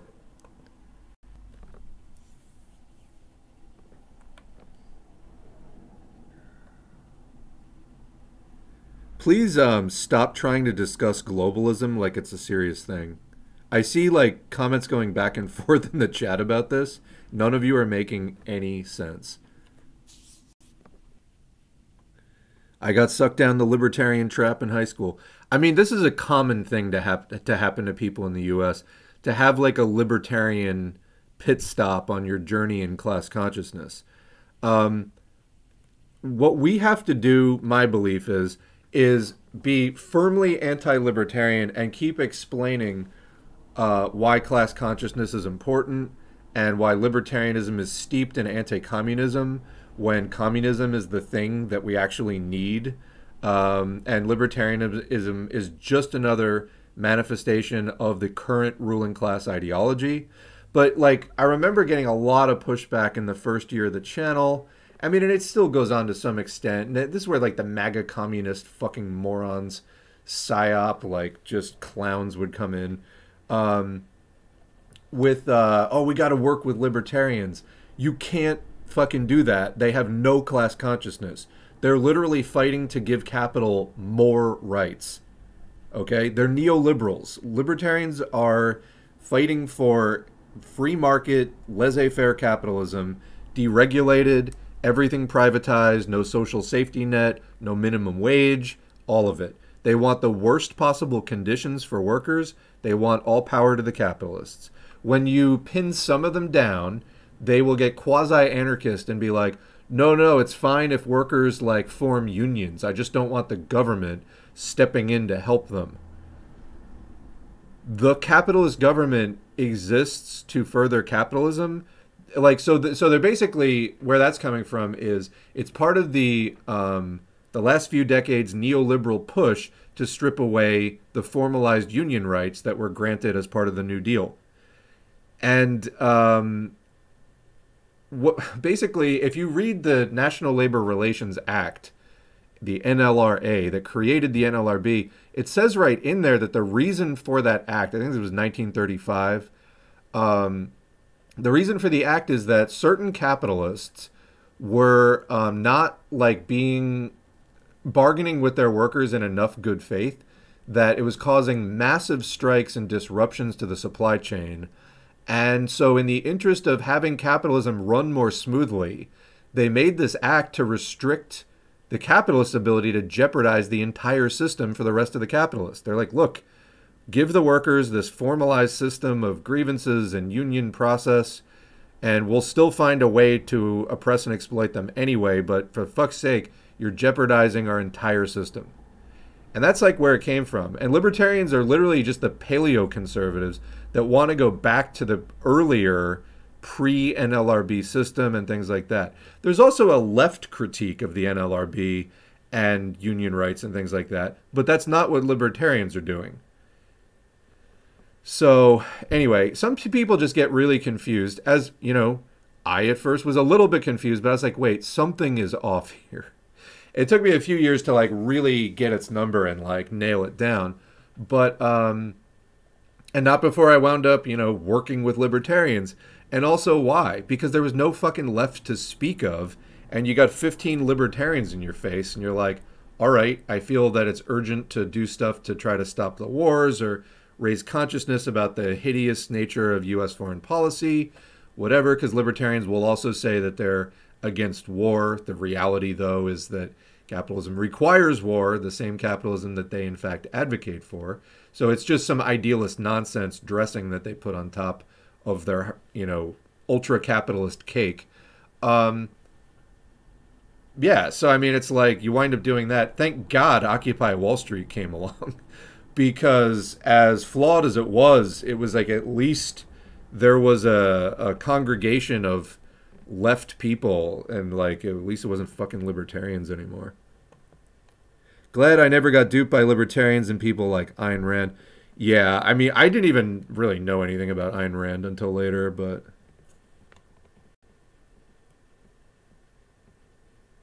Libertarianism has just become the vogue ideology for right-wing media grifters who want to appeal to dissatisfied centrists. Yeah, because it fundamentally is more of the same. They just idealistically promise you, hey, we're going to give you all of the same basic material interests, like it's the same basic system we're just going to change some things on floating on top. No, you can't, because those things are like driven by the way that the system works. So yeah, but for people with very low class consciousness and who don't understand, historical development and Marxism, they can fall for it for a while. That's why we put this stuff out. But yeah, we have to fight back against libertarianism and promote class consciousness as much as possible. Because while people are in that mode, they can't do anything. Like, they're not effective in any way. You can't really work with them because they have no class consciousness. They will be fighting against you the whole time. So what you have to actually do to, like, quote, work with libertarians is raise class consciousness, which also means that they stop being libertarians. I found the book Feminism for the 99% to be a good analysis of the issues with liberal feminism. We need more women CEOs. How about we abolish the system that causes women's oppression, for sure. Yeah, I haven't read that book. There are still agent provocateurs all over left-wing protests. I mean, it was documented just recently in the case of BLM, so yeah. Does anyone have any book recommendations breaking down Hegel and idealism? I want to understand the origin of Marx's ideas. I mean, some early Marx goes into that. I actually was just pulling a lot of early Marx because we're going to be doing Capital and Value, Price, and Profit soon. I had been planning a sort of early Marx and Engels stint for a while, and I'll probably be throwing that in there as well.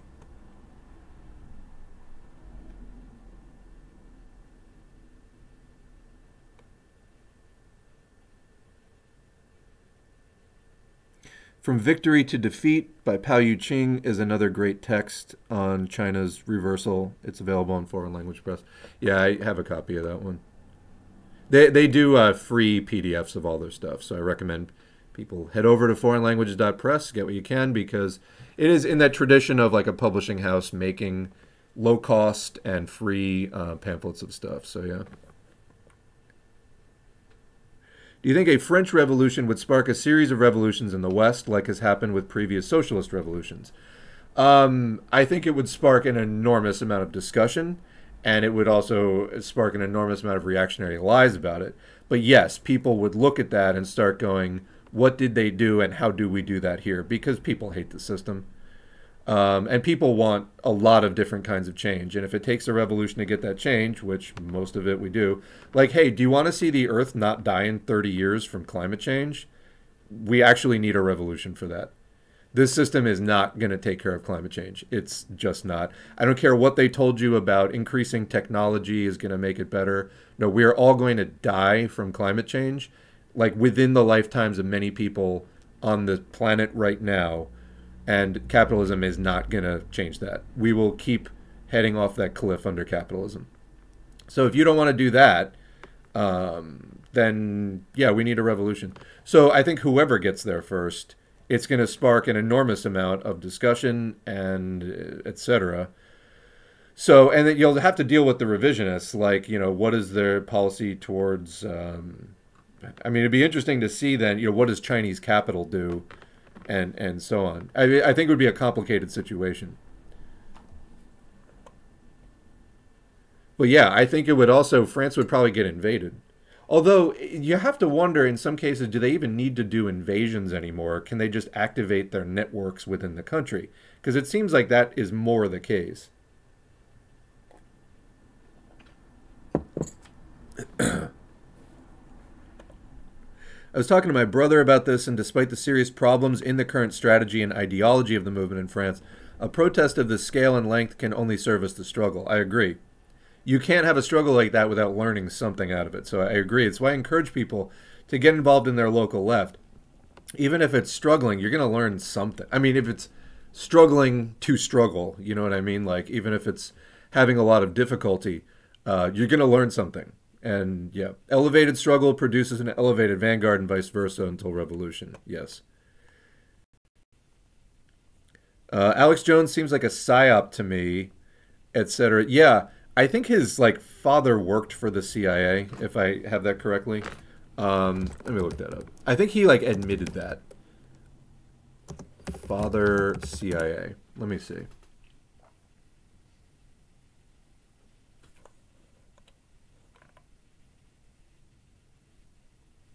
Huh.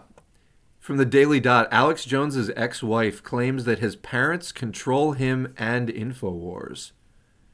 Interesting. Never heard that one before. I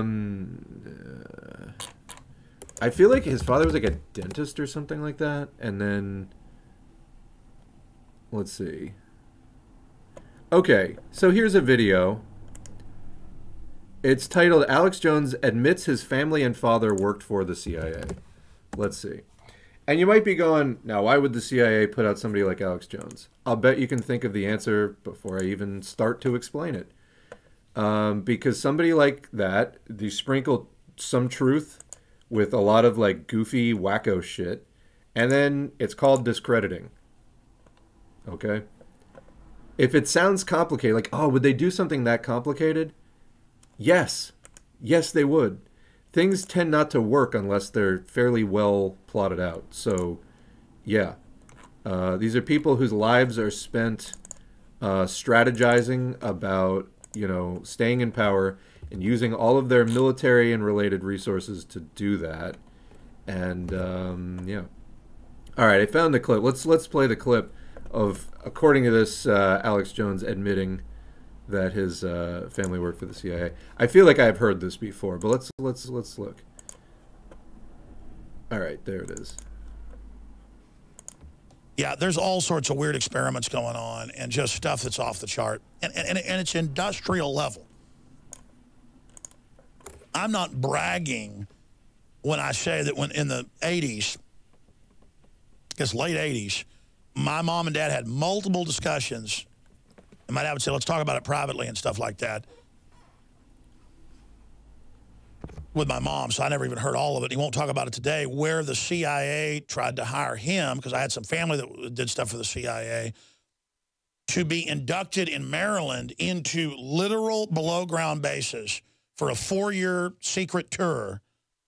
And they were hiring other top dentists that were pioneering implants. My dad pioneered implants and would, you know, taught it at medical school and all that. And it was literally, they just said it's cybernetics, it's highly advanced, and he was, and it was $400,000 a year, way more money than he was making then, and he owned dental offices. And he said no, because my dad did work at the medical school. He was someone who would do medical procedures on high-level CIA people. They would come into him, and then they would not allow deadening. They would have people there watching while he did procedures on people just because they can't be put under. That was back during the Cold War. And so my dad did do that. Probably get mad at me when telling this. But the whole point is that what that guy was talking about, I mean, it's reportedly really bad what's going on now. I mean, you name it, Island of Dr. Moreau level stuff, ladies and gentlemen. And it's just from what I've been told by high-level people, not my dad. He was just went and interviewed and was told about it, and it's just we're not in Kansas, is what I'm trying to tell people. All right, so there you go. Sounds like a very, very normal story. You can make of that what you will. Does this guy like tell the truth, or was any of that true? If it wasn't true, why would he be like, I had family who does CIA stuff, and then my dad would do dentistry work on the high-level CIA people? Excuse me, how did he get those connections? So, yeah, that's Alex Jones for you. I mean, even, like, kind of more serious people on the right wing didn't take Alex Jones seriously back in the day, so, you know. He's kind of widely regarded as like a nutcase and just like a spectacle and a stooge. So I've heard the perspective that gaining reforms from capital sets back the class struggle seems like one of the major dividing points on the left. I think I can see it both ways. You're correct in being able, in recognizing that it can go either way. So Lenin writes about this a lot. You don't want to fall prey to reformism, which is where you limit yourself to reforms. communists can use reforms. I mean, Marx talks about this. Like, it's not even just Lenin. Marx talks about reforms, but you can't limit yourself to reforms. You have to keep pushing and use the reforms as propaganda on the road to revolution. So you have to keep up your revolutionary narrative of, see, you know, okay, we got this concession from the capitalist class. If we took power, we could do so much more than this because they're still keeping most of it for themselves, and they were still able to give us this, and so on. You know, and look, they gave us this concession because they're afraid of losing their system. Let's keep pushing. So yeah, you use the reforms as propaganda in the struggle, but you don't let the reformists steer the narrative to say, look, we got to reform, that's all we need. So you're right, it can go both ways, yeah. Freedom for the rich, liberalism. Yeah, I mean, that's libertarianism. It's like, we want liberty. Well, if you don't take into account the fact that society is severely divided along class lines, then, you know, liberty for the poor means very, very little. The poor are actually not, like, specifically looking for liberty in those terms. They need, like, a place to live and stuff to eat and things like that. I mean, yes, also the bourgeois freedoms of freedom of speech and things, but there are things related to survival that come even before that. Before you get to the finer points of life, you need to survive and not fall prey to disease and everything else. And yeah, I mean, that's the primary struggle of working people living under capitalism. So yeah, I mean, we're for maximizing the liberties and civil rights under capitalism because we're seeking better conditions for waging the class struggle up to, you know, and through the revolution. That's what we're looking for, is better conditions for waging the class struggle. So, you know, fewer civil liberties, you know, less freedom of speech, that's not helpful. But it's also not like the end game for what we're looking for, and it is for libertarians. You know, they're not looking to end capitalism, quite the opposite. They think that, you know, capitalism would be great if we could all just be rich. You know, because the answer that libertarians will give you every single time, and a lot of left anarchists will give you the same, is like, what kind of society are you envisioning?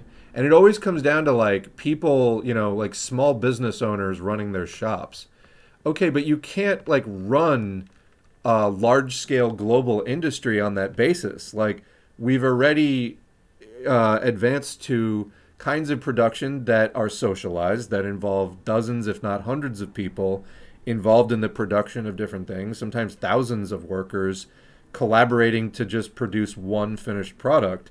You want to, like, de-evolve to a much earlier, much less efficient way of, like, petty bourgeois production, but that is their answer to everything, you know?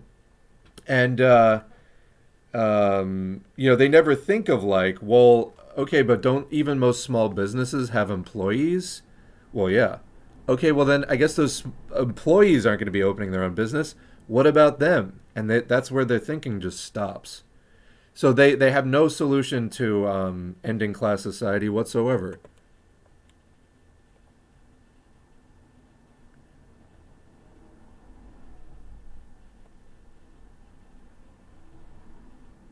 The Twitter files was definitely a limited hangout through controlled opposition and Matt Taibbi and Barry Weiss.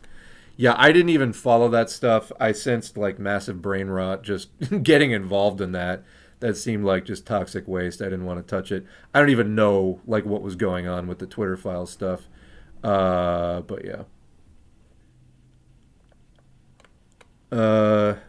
Let's see. Kosovo was invented as a state, and U.S. corporations pretty much bought up everything that have to be privatized. Saudi Arabia did fund a lot of extremist groups, but I do agree with you about 9/11. Yeah, Saudi Arabia is reprehensible, for sure. But yeah, it's also not responsible for the observed effects that day, no. Yeah, the Project for the New American Century neocons, that would be the people who would become the George W. Bush cabinet, laid out their plans in a white paper called Rebuilding America's Defenses. I believe this is from 1998. You can read it. And they talk about it right there. So Trump finally did the Space Force. But PNAC, Project for the New American Century, which was the Bush-Cheney cabinet pretty much, They were talking about the militarization of space in that document, and they wanted to do massive remilitarization of society. That's why it's called Rebuilding America's Defenses. But they said that all of this stuff, they lay out a complex plan for, like, you know, really militarizing U.S. society. But they said, you know, now that the Cold War is over, the U.S. public doesn't, you know, people are basically peace-loving. The U.S. public isn't going to go for this massive, you know, remilitarization absent something like a Pearl Harbor type event. 3 years later, you know, that was Bush and Cheney were in power, and their people, Rumsfeld and all them. And that was exactly what happened. You can say, like, oh, wow, they just took advantage of, like, a really good opportunity. I'm sorry, how many other opportunities like that ever happened? And there's a reason that they don't happen very often, because the U.S. has a very solid air defense system, for example. Again, without getting into all the nitty-gritty of it, that was... I mean, when you take improbable event times improbable event times improbable event, eventually you just end up with, like, this just had basically no chance of actually happening on its own. So yeah, that's the point. The Deprogram did an episode on 9/11 and did not address the forensic visual evidence of controlled demolition for more than a couple of seconds, just to do jet fuel steel beams jokes. Very disappointing. And that's fucking garbage. That's dog shit analysis. And again, if this kind of stuff makes you uncomfortable to the point where you just have to joke about it rather than seriously looking at it, you're not going to be leading any revolution. You're not. Because by the time that we get done airing out all the stuff that the U.S. actually did, if, you know, you're going to end up being part of the cover-up of the things that the U.S. has done. If you're... Again, right now, we're in the middle of fucking a pandemic that has killed over 1 million people. The U.S. government is just, like, literally, like, bending over backwards to tell you not to do masks. I don't get how people keep underestimating the system, but it is killing people by the millions. You know, it's just, it's insane when people just want to make jokes about stuff that they should be fighting. Bush was also very unpopular. All of the warmongering increased his ratings. Yeah, absolutely. Ever read any Adorno? No, I have not. I mean, I've read things about him, but it's not a priority. I'm not, like, that kind of, not the U.S. New Left in the sense of, like, you know, the civil rights movement, but that kind of, like, post-war New Left, like, anti-Stalin New Left that wasn't specifically Trotskyist. It's just, no. That I've yet to really see a reason to get into it much.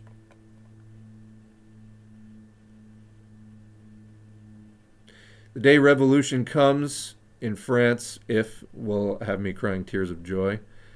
It'd be a big step forward, I'll tell you that. We've been waiting for how long? 175 years for there to be a, you know, advanced Western Europe, U.S. capitalist revolution in one of those countries.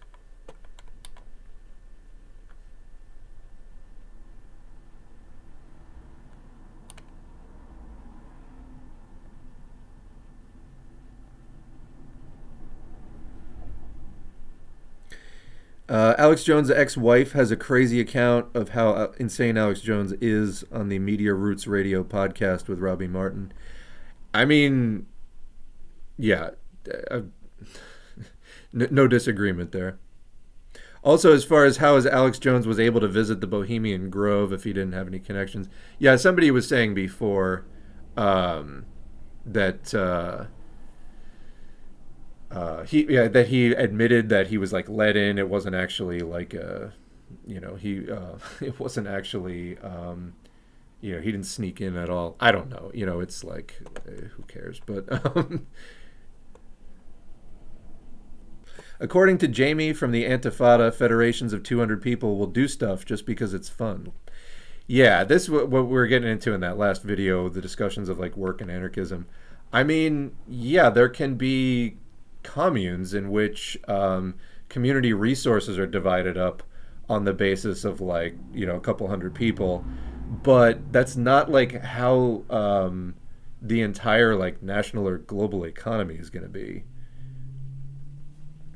Because there's plenty of things that like require more than 200 people, but not to anarchists. Because when we're getting into that discussion, people were somebody tried to sell me on this book. It was called, what was it called? It was, no, God, what was it? Something about low overhead, but that wasn't the title. Oh, the Homebrew Industrial Revolution, a low overhead manifesto. And I took a look at this link that they sent me, and I'm like, you want me to read 200,000 pages of a guy like selling us on how, like, in the future, everything's just going to be done on like a homebrew basis. This is the most crackpot thing like I've ever heard. You know, where are all the raw materials for that going to come from, for one thing? It's just fucking nonsense. God, it's anarchism is just a cancer that needs to be overcome, honestly.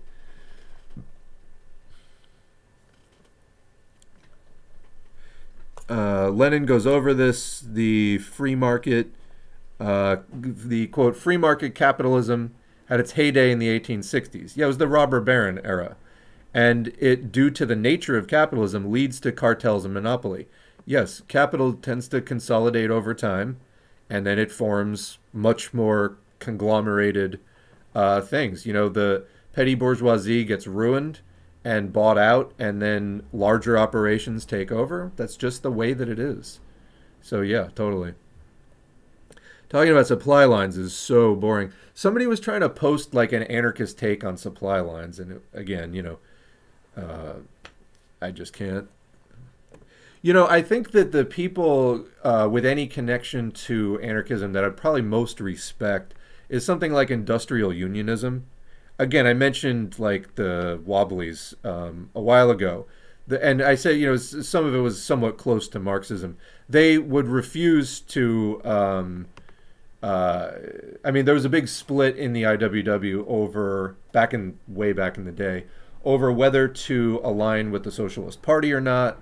And basically, like, what kind of won, there was a split, but what kind of won out was the idea that the union would not affiliate with any political parties or anything like that. So it would just be the sort of freestanding industrial unionist organization. And I don't know. I mean, it didn't work in the end.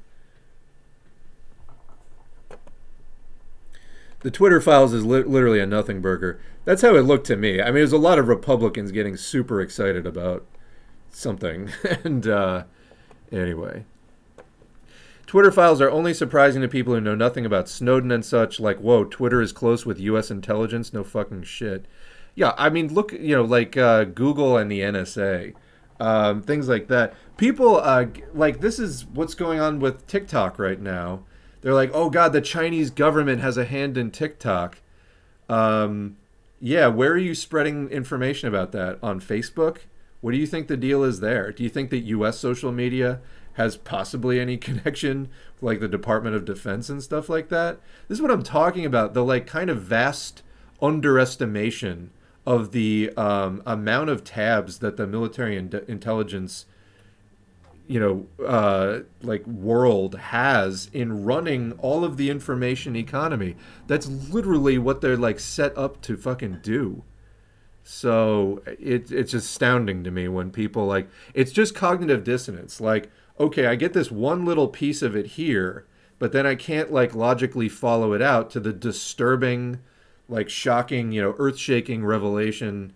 You know, to use that phrase, like, it does result in a paradigm shift if you're used to thinking small, because let me tell you, they're not thinking small. And what's funnier is it's still happening under Elon, yeah. Like, if he posed any significant threat to that, he's one guy. And he's such a fucking con artist to boot. Like, he has no real value to the system. He would be gone immediately. So, no, I mean, it's just ridiculous. Like, people just believe such stupid nonsense. You gotta follow out the actual logic of what people are saying like that. You know, and people are like, well, if the U.S. left was a threat, then, you know, it wouldn't exist. Well, it largely doesn't, exactly because it is a threat. There's, like, a long history of decades. That's why it's so fucking small. That's why, I'm reading audiobooks rather than a fucking party doing it, is because we're still in 2023 struggling to get something sizable put together. And, a lot of things involved in that. It's almost like the capitalist state and the capitalists are somehow dependent on one another. Interesting theory, Shakespeare. That reminds me, I legit was going to work and saw a PPE free zone. I just don't even know anymore. I think that there is some sort of collective death wish at play. I don't even know. The microbiologist streamer... Oh, I don't know, something about bird flu. There have been a couple of human cases of bird flu in China. We've covered that before.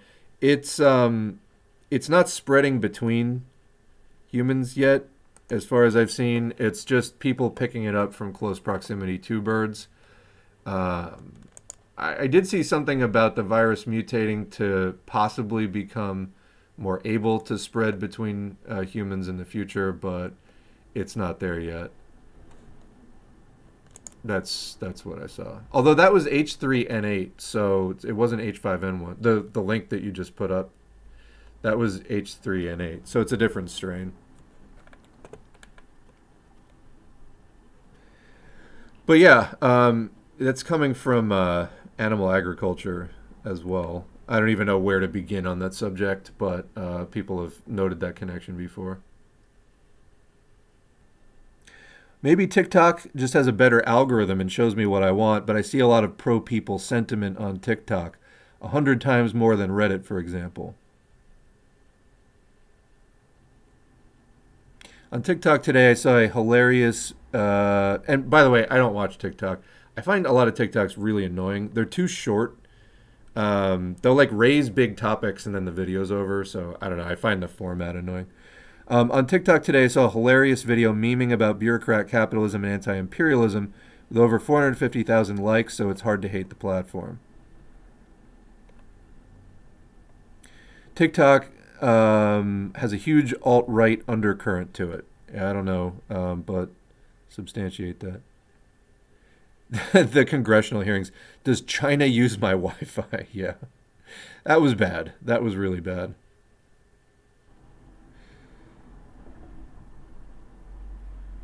So the JFK assassination is a perfect example of this. The evidence is that the official story, the evidence that the official story doesn't line up is so overwhelming that the capitalists must generate fascist personalities to really, in the end, explain away the blatant contradictions as something even more insane, but no longer blaming the actual real system. I am pretty sure in that case, even the U.S. Senate came to the official conclusion that more than one person was involved in assassinating JFK. 1977. So in 1977, they had the Commission on Assassinations. Let me look this up.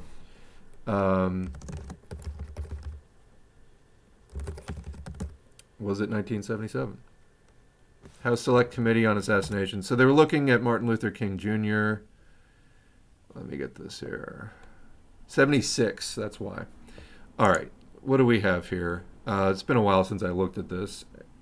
So established in 76 to investigate the assassinations of JFK and Martin Luther King Jr., which had huge impact on society at that time. So they completed their investigation in 78 and issued their final report the following year, which concluded that Kennedy was probably assassinated as the result of a conspiracy. Conspiracy, again, meaning just more than one person was involved. And in the official story, it was just one person, Lee Harvey Oswald. So literally the U.S. House of Representatives Select Committee, like if you still think only Lee Harvey Oswald acted alone on that, then you are literally behind even the U.S. Congress by several decades. So yeah. You know, actually, I remember there was a Soviet statement on the assassination of JFK. I tried to look it up and I can't find where I came across it, but it was something to the effect of like, something like this is very typical of like the fascist backwater of Texas. that's exactly the kind of place that you would expect a president like JFK to be assassinated. So it is that. All right, we've actually caught up with the chat for once. So yeah, I encourage people not to be afraid to get into these topics. They are powerful events in the American, social consciousness. They are, everybody has some kind of opinion and feeling about them.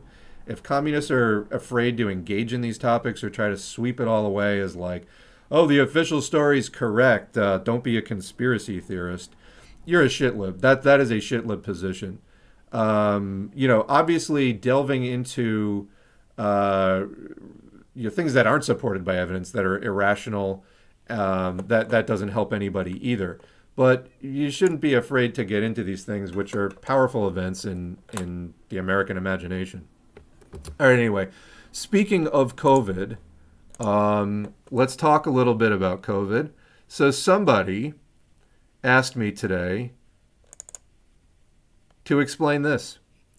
This is a tweet from Meet Jess, at Meet Jess on Twitter, does a lot of COVID stuff. And anybody interested in following this, just look up the hashtag #LongCovid and start following people talking about it, because there are a lot of quality discussions happening of stuff you're just not going to get from CNN and things like that. So anyway, this tweet says Arcturus, that's the variant nickname. The proper name is XBB.1.16, has had a 400% increase in deaths and a 205% increase in cases in India, ! And it has spread to 10 U.S. states and 14 countries. This has a nearly 200% growth advantage over XBB.1.5. So I was asked, can I explain this? And yes, I can explain that. So basically right now, the dominant strain in the U.S. is XBB.1.5. It accounts for about 90 plus, I think it's about 90% of all of the COVID cases in the U.S. So prior to this, it was BQ.1 and BQ.1.1. Those were derivatives, descendants of the BA5 strain that was big last summer into the fall. So BQ1 and BQ.1.1 came out of BA5, and then XBB.1.5 came after that.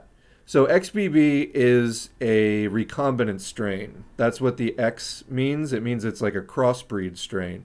So most of the new strains that come up are just mutations, meaning you have a virus, and then there are different kinds of mutation that can happen with genetic material. There can be a transcription error, translation error. There can be different things that happen. But basically, a mutation is when the genetic code gets screwed up. It doesn't get copied exactly, and so there's a mutation.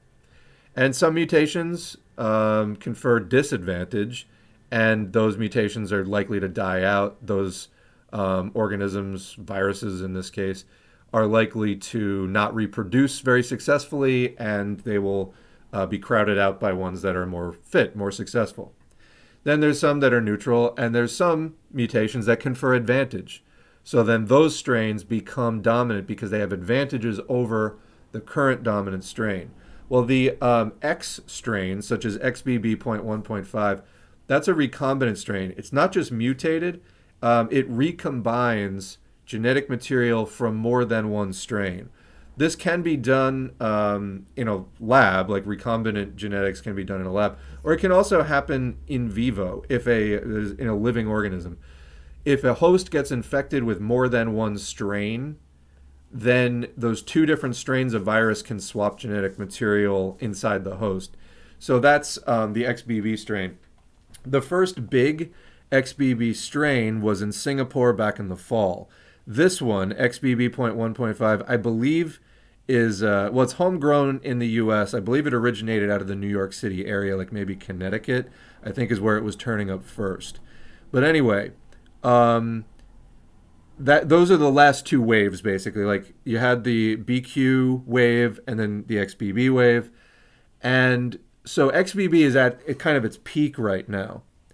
And people are trying to guess what is going to be the next dominant strain. And there's pretty much two contenders. There is XBB.1.9.1. So instead of XBB.1.5, it's XBB.1.9 and then 0.1. That's currently at 2.5% in the USA and rising, although in certain states like Missouri, it's already at like 12%. And keep in mind, the genetic sequencing is behind, so it was at that level like a week or two ago. It's also at a pretty high level in the UK and rising, and the situation in the UK is really bad. Another strain that is a contender to be driving the next wave after XBB.1.5 is XBB.1.16, which is what we're looking at here.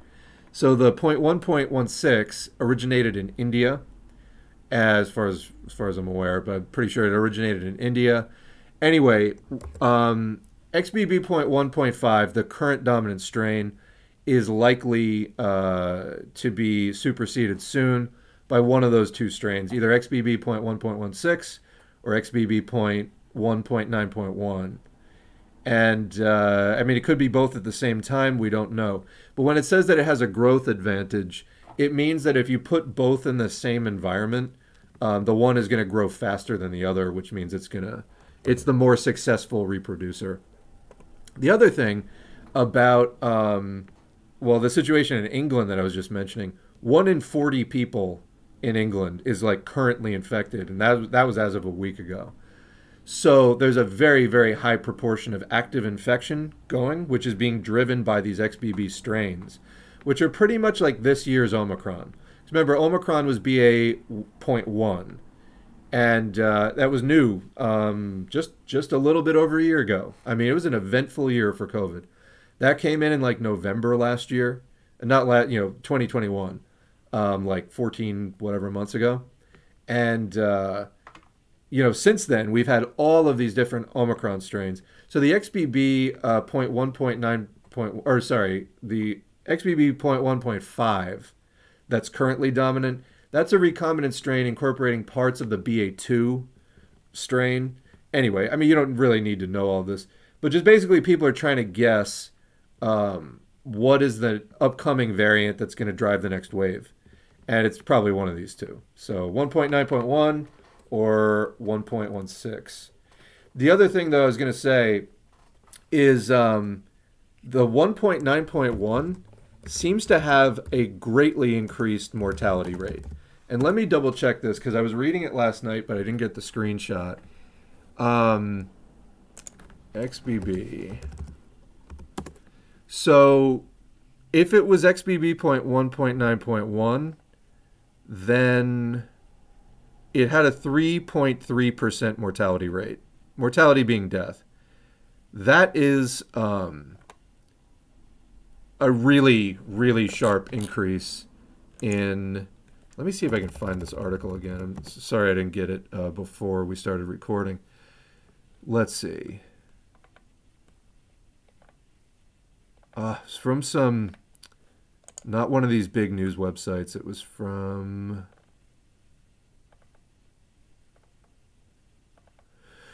Okay, well, I'll have to confirm this later, but from what I was looking at, if I'm remembering correctly, 1.9.1 had a 3.3% mortality rate.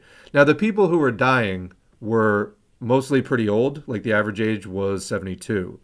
Still, that's way below normal life expectancy, and if it's that much more fatal in people who are physically weaker being old, I mean, it's probably going to be more severe, even if you're in your 60s or 50s or 40s or 30s or 20s, it's still going to hit you harder. Because in other words, it's hitting the most vulnerable, like older age group with a lot more death. Well, it's probably going to hit us younger people, like I'm not in my 70s. It's probably going to hit us much harder if we do get infected. So it looks like COVID is getting a lot more severe with the XBB strains, but I'll have to I'll have to, we're planning to do a COVID update, you know, like we do like a multi-video, just tons of COVID articles soon. The flood of news is honestly like too much to keep up with, but we'll definitely cover that then. And meanwhile, the U.S. is planning to disband its COVID task force in May when they end the COVID-19 like legal emergency. People also may not be able to get free vaccines anymore at that point. Paxlovid, I think, is on its way to becoming just a regular, expensive, you know, privately paid for drug and things like that. SARS coronavirus 2 is still trying to find its optimal form. So we have not seen the worst of this thing yet. And the forms that it does have, even if one of these current things that are emerging, like 1.9.1, even if that turns out to be the final form, okay, so far it's got a 3.3 mortality rate and causes huge amounts of long COVID in like 15 to 20% of the people who get infected with it. Now, will we adjust to this eventually? I don't know. So far we haven't, but that is at least a significant, really severe medium-term problem. All right, anyway. Scrolling up, let's catch up with the chat, and then let's close out the stream for today. The one guy in the TikTok hearings asking, how does TikTok know my age if they don't scan my pupils for how dilated they are? I'm pretty glad I skipped that. Biden invoked the Defense Production Act to create motherboards to help tech billionaires make more money with tax money subsidies instead of masks. Yeah. And the TikTok guy was just like, we just ask users their age. Don't scan your dilated pupils. No need for that when they can just ask you.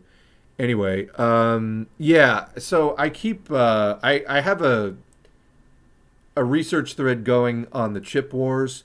There seems to be a major front of imperialist competition right now, is the chip wars. So apparently the story is China is several years behind the US and Taiwan, their development of computer processors. And the US would like to keep China several years behind by any means necessary, including sabotage, sanctions, whatever they have to do. And this is going to drive up costs for everybody and so on. But yeah, that's like a major stage of competition is computer processors. And incidentally, that's one of the reasons that I have heard cited for why China is allowing so much capitalism is to catch up in the computer realm. Haven't really heard you know, detailed reasons on why that can't be done on a socialist basis. I'm also not sure that that was actually what was driving things back in 1978 entirely, you know. So in other words, if that's just sort of a convenient reason they found after the fact to try to justify it, I don't know, but it is somewhat relevant.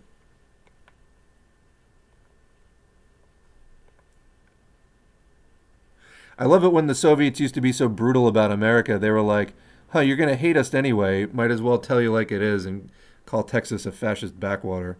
Yep.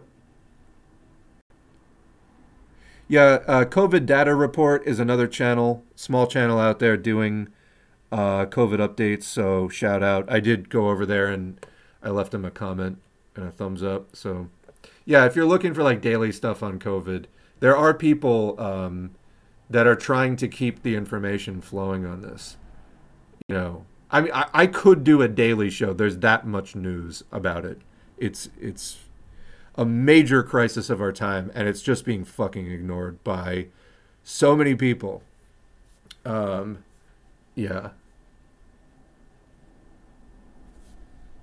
I'm right on the border of Missouri, the Mississippi River, and basically nobody gives a shit about COVID out here. It's really bad. Well, that's only going to help XBB.1.9.1 spread. Mask up, wear an N95 or P100 because you're going to need it. Go to BioBot and look up. You can look up Missouri. You can also go to the CDC's COVID page and look up, genomic information and variant data. It'll show you, like, it'll give you a pretty detailed breakdown of the proportions of the different variants in different regions. For once, the Northeast is not driving the outbreak. It's actually starting in the middle of the country, and it's with this XBB .1.9.1 variant. Recently went to the doctor here in North Carolina. Staff was 50-50 on masks, and I was the only patient wearing a mask. Yeah. I feel your pain, comrade. The second and last time I saw this neurologist earlier this year, he acted like COVID wasn't a big deal, wasn't wearing a mask, and most people in the rest of the hospital just had them around their ears and under their chins. Why fucking bother? Your chin is not spreading COVID. Jesus. Like, honestly. Yeah, so at this point, I would not go to a doctor that wasn't wearing a mask, because that's a doctor who doesn't even bother to keep up on a major global pandemic that's happening. How up to date do you think he or she is going to be on other stuff? I just picture some like reactionary white dude, so that's why I said he. But like, yeah, no, there's reactionaries come in all forms these days. That is sort of the classic like old white guy doctor like image. But yeah, really, like, unless you're trying to make a fashion statement, why the fuck are you wearing a mask under your chin? I don't get it. And the other thing about many hospitals have now taken down their mandates for wearing masks in the hospitals. Hospitals are one of the places that the most vulnerable people oftentimes really truly cannot avoid going to. They have to go for treatments, they have to go for testing, and they have to get it done in the hospital. And I think, there was a stat, I think it was out of Australia.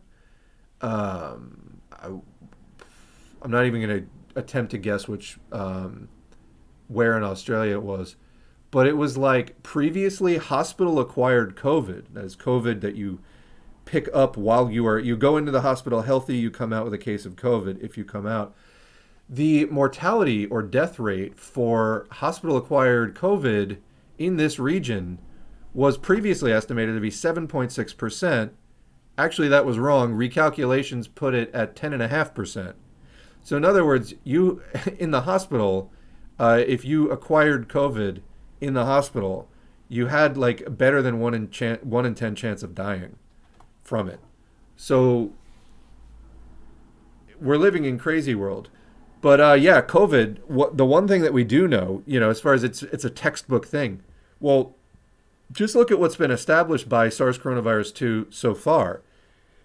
What we're seeing is since Delta, it's been mutating every few months into a new dominant strain. We have no reason to believe that that's going to stop. And it seems to be getting worse every single time. So this thing isn't going to end on its own, or at least we have no reason to expect that. So again, this is, the story of expectations based on past knowledge.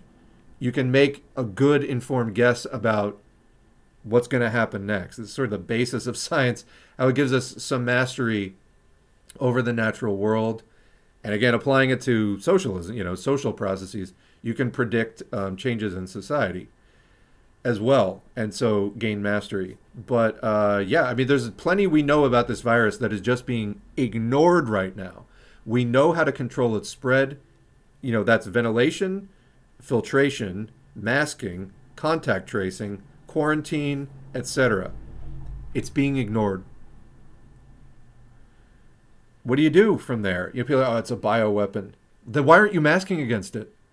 Then why are we sending kids to school, which schools are the main spreaders of this thing? Because it would interfere with quarterly profits, because it would interfere with business as usual, and we would need to change the system dramatically, more than the people who own and run the system want to change it. That's why. That's why we're playing out this failed strategy of just literally handing SARS coronavirus 2 every opportunity it needs to assume its most perfect form in making us sick. And it ain't done yet. Historical question. How many more people must die, and those who don't and survive develop crippling, long-lasting side effects until we as a species begin to care about eradicating COVID? It could happen this year. I don't know. We all have to keep pushing. Do support people who are, like COVID Data Report, we need to increase the chorus of voices on this. Because the urge to deny, the urge to shut your brain off, Many people are succumbing to it, and it's not going to get better on its own. Just like climate change. Exactly right. Exactly right. A common defense mechanism. That's just your opinion. Yeah. I think I have a list, actually. Let me see. As a closing note here, I feel like I have a list. I had... Yeah. What do we have? Defense mechanisms. Repression. How does repression work? Person avoids anxiety by simply not allowing painful or dangerous thoughts to become conscious. That's repression. You just push it down. An example of repression is an executive's desire to run amok and attack his boss and colleagues at a board meeting is denied access to his awareness. So that person is having an impulse to do something dramatically antisocial. They're not even aware that they're thinking of it because they're pushing that thought so far down, it's not even on their conscious radar. Because there could be a number of reasons. That person could fear subconsciously that if they allow the thought to become conscious, they might not be able to fight it. Or they might not be able to reason their way through it or whatever, that they might act on it. And so the defense mechanism is simply to repress it. Another defense mechanism is denial. So in denial, a person just refuses to acknowledge the existence of an external source of anxiety. So for example, you haven't studied for a big test tomorrow, so you just tell yourself it's not actually an important test and that, you can just go do whatever you want instead. So you're just denying the existence of the thing that's giving you anxiety. Okay? Projection is another mental defense. In projection, you attribute your own unacceptable impulses or thought processes to someone else. So it's like, I didn't think that, you thought that. Because you can't own up to the fact that that's your thought. You can't accept it. Or, you have some desire that you can't reconcile that desire with your self-concept. So an example would be there is somebody who represses... so if we're taking the example before of the executive who repressed their desire to run amok and attack people at a board meeting, the executive who repressed those destructive desires may project their anger onto the boss and claim that it is actually the boss who is hostile. Now, in some cases, the boss being hostile could be making you feel like that in the first place, but it might not be. It might just be something else you can't deal with. And so you just externalize that. You project the source of this. You deny your own creation of that thing, and you say, no, somebody else did that. There's sort of in scapegoating a lot of that going on. Is like, no, it's not our problem. Someone else caused this. And if we just get rid of them, it will save the system. Because they're the source of it. But that never works because you're just projecting. Rationalization is another defense. A person creates a socially acceptable reason for an action that actually reflects unacceptable motives. So an example of this would be a student explaining away poor grades by citing the importance of the total experience of going to college and claiming that too much emphasis on grades would actually interfere with a well-rounded education. So that's plausible. It's socially acceptable. But it's a rationalization. Then there's displacement. You displace hostility or something unacceptable away from a dangerous object and onto a safer substitute. So example is after a perfect parking spot is taken by a person who cuts in front of your car, you release your pent-up anger by starting an argument with your roommate.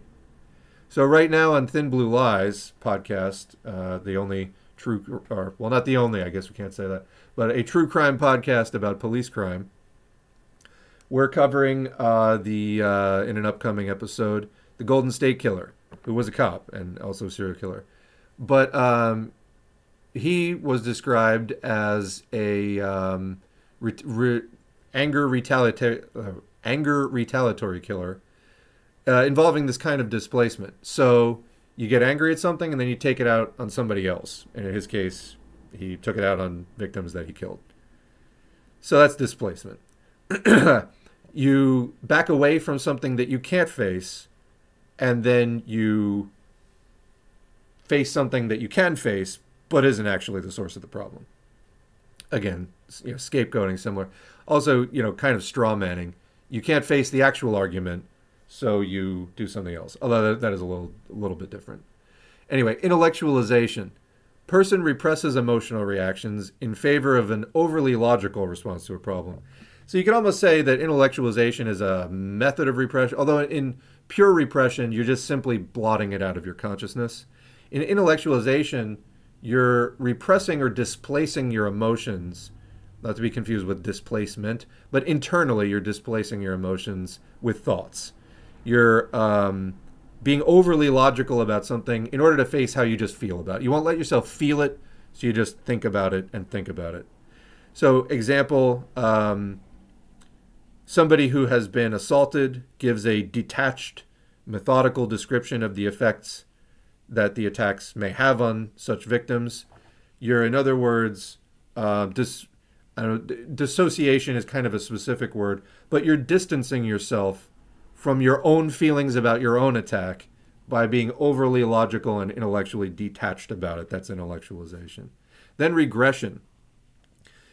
You retreat from an upsetting conflict to an earlier developmental stage in which you're not expected to handle it like an adult. So, for example, a child who can't cope with the anger he feels towards a rejecting parent regresses to infantile behavior, behaving more like an infant and no longer tending to their basic needs. So it's basically, there is a social situation that you find yourself in which is frustrating to you. You can't resolve it, or you can't accept it, or something. And so you just sort of let go of the handlebars of your current developmental stage and the expectations for your behavior, both social expectations and your own expectations of your behavior. And you just regress. You start acting like a baby or someone younger than you, because someone at that developmental stage wouldn't be expected to have to deal with whatever situation you're having difficulty with facing. So anyway, defense mechanisms. We got repression, denial, projection, rationalization, displacement, intellectualization, and regression. People are capable of enormous mental gymnastics. That's the point. It's hard to fucking talk to people about difficult things. That's the point. It's hard to go through the process of raising class consciousness and awareness of difficult things. It is hard. This is where being with a good group or study group or whatever can help. But again, if people have pathological reactions in the course of their development and trying to cope and organize against it, you can see these things acting out within the group as well. So anyway, that's about it for today's stream. But yeah, I appreciate everybody coming in and doing the chat that you've been doing. You all helped to make this stream what it is, and we'll see you in the next stream.